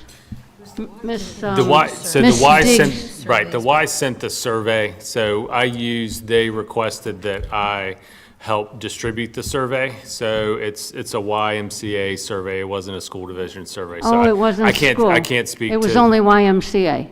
So the YMCA is the one who created the survey. I helped in there were two surveys, so the YMCA did a survey, and I believe MCAP, the Matthews Committee Against Poverty, also submitted a survey related to childcare and daycare and preschool needs. So it what didn't I go did- out to all the citizens? It didn't It go was out to available all to the all the parents? citizens. Excuse me, I'm It was sorry. available to all citizens. What we were trying to do was use the school division email to kind of help get the word out to get people to take the survey. So it I was. don't know a person that got the survey. don't I'm know. just saying, and Ms. Diggs mentioned it twice. Anyway, and I don't understand why we have to have it in this facility. Like you said, you don't understand our view that we wanted it outside the facility. So I can't understand why you would want it in the facility when the Y has said they would gladly go outside and establish a facility. So that's my point. And also, I had a question on the interventionalists. You said they're hired? Interventionalists are hired. So we have staff members who are designated as interventionists. So on the slide that I believe you're referring to, so one of the interventionists is a volunteer. One is part-time, and then one is paid part-time. And then we also have TAs who are designated as interventionists who are, and they have designated groups, so it's not like we're rotating a kid between 5 different interventionists at any given time. So they have specific groups that they are working with on a regular basis. But To go they're back to your- involved in the school system. I'm sorry? They're already involved in the school system. They're not brought from the outside? Correct. Okay. And also, I had a question. My question is a lot of questions about the town hall. We only got to ask one question at the town hall. My question is, at the next town hall, can we ask more than one question? Because I had about 4. So, and my suggestion is if you have a lot of people that have a lot of questions, I understand that the time has to be limited. But if the time that you put a forth for the town hall is not used, can you have people come back and ask a second question? Thank you. One other thing, Bobby, usually you speak too much, and I do too, so I have that fault also. I love everything you said about patriotism, every single thing. It's very, very, very important. Our country is failing our children, and we no longer have the pride in our country that we should have. So, Bobby, please keep talking. I wake up every day and thank the dear Lord I was born here. Thank you, dear Lord, for a free country. Ms. Fry, Ms. Diggs would like to respond to you. Yes, to explain my point of view, having been in the classroom in these schools here also, it seems to me that with young children, probably any age, but with young children, that where they are, if they start over here at the elementary school, for example, with this program, if that were to happen, and from what I have read too, because I have done some research on this, that they are more comfortable without having to transition from one location to another. How much that is, I don't know. But think about your own children, perhaps, when they were young, and the transition maybe with us.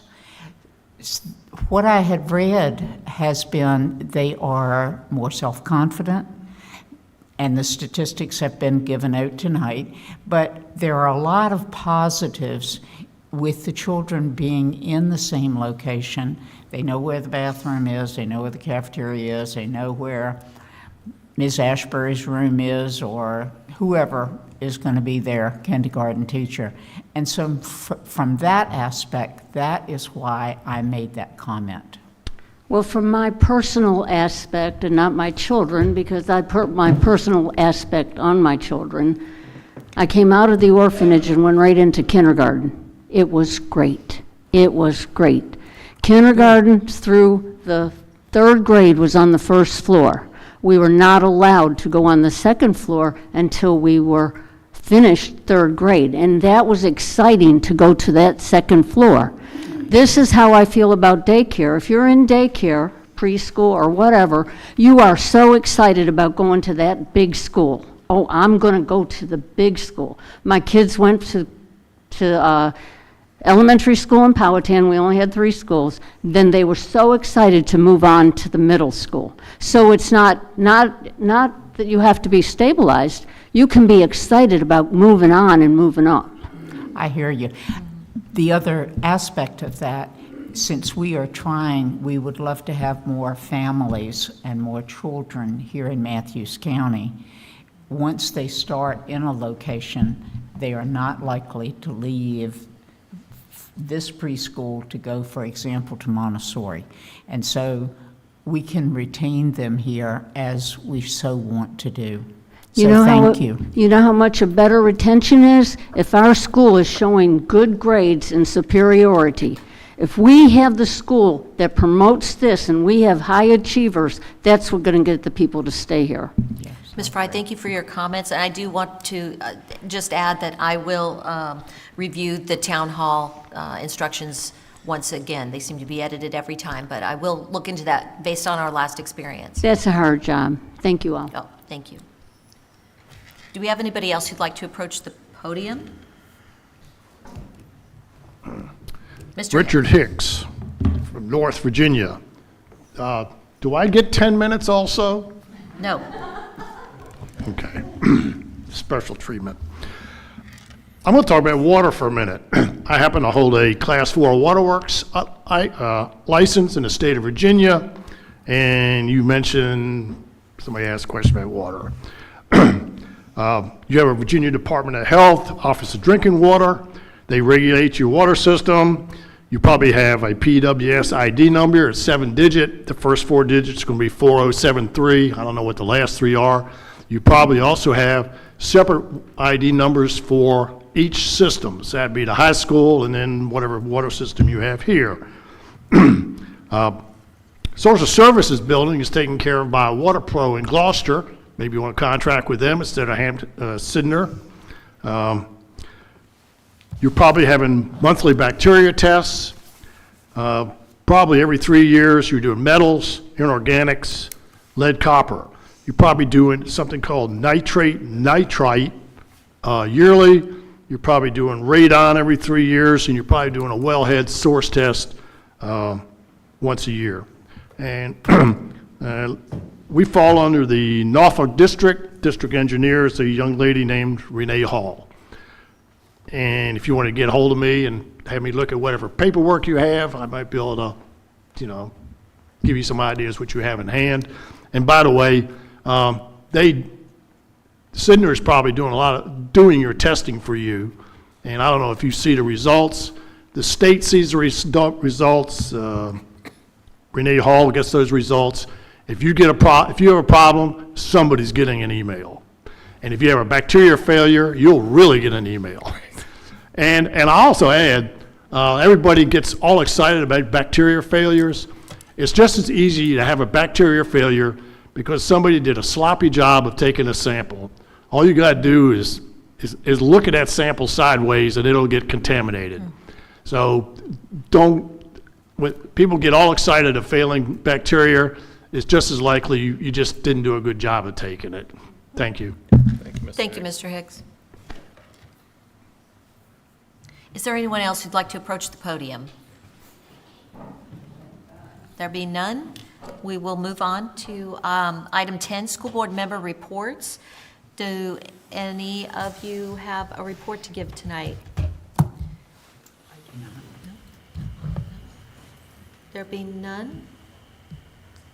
There being none, we will move on to item 11, closed meeting. May I have a motion?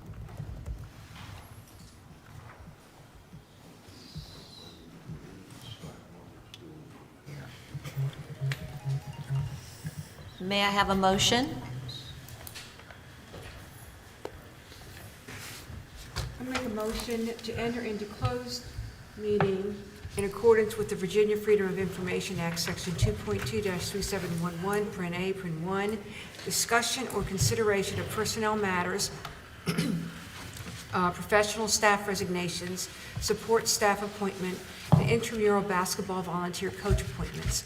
Section 2.2-3711, paren A, paren 2, discussion or consideration of admission or disciplinary matters concerning students, and Section 2.2-3711, paren A, paren 7, consultation with legal counsel and briefings by staff members or consultants pertaining to actual or probable litigation. Thank you. Do we have a second? Second. Is there any discussion? There being none, all those in favor say aye. Aye. Opposed? We are now in closed session.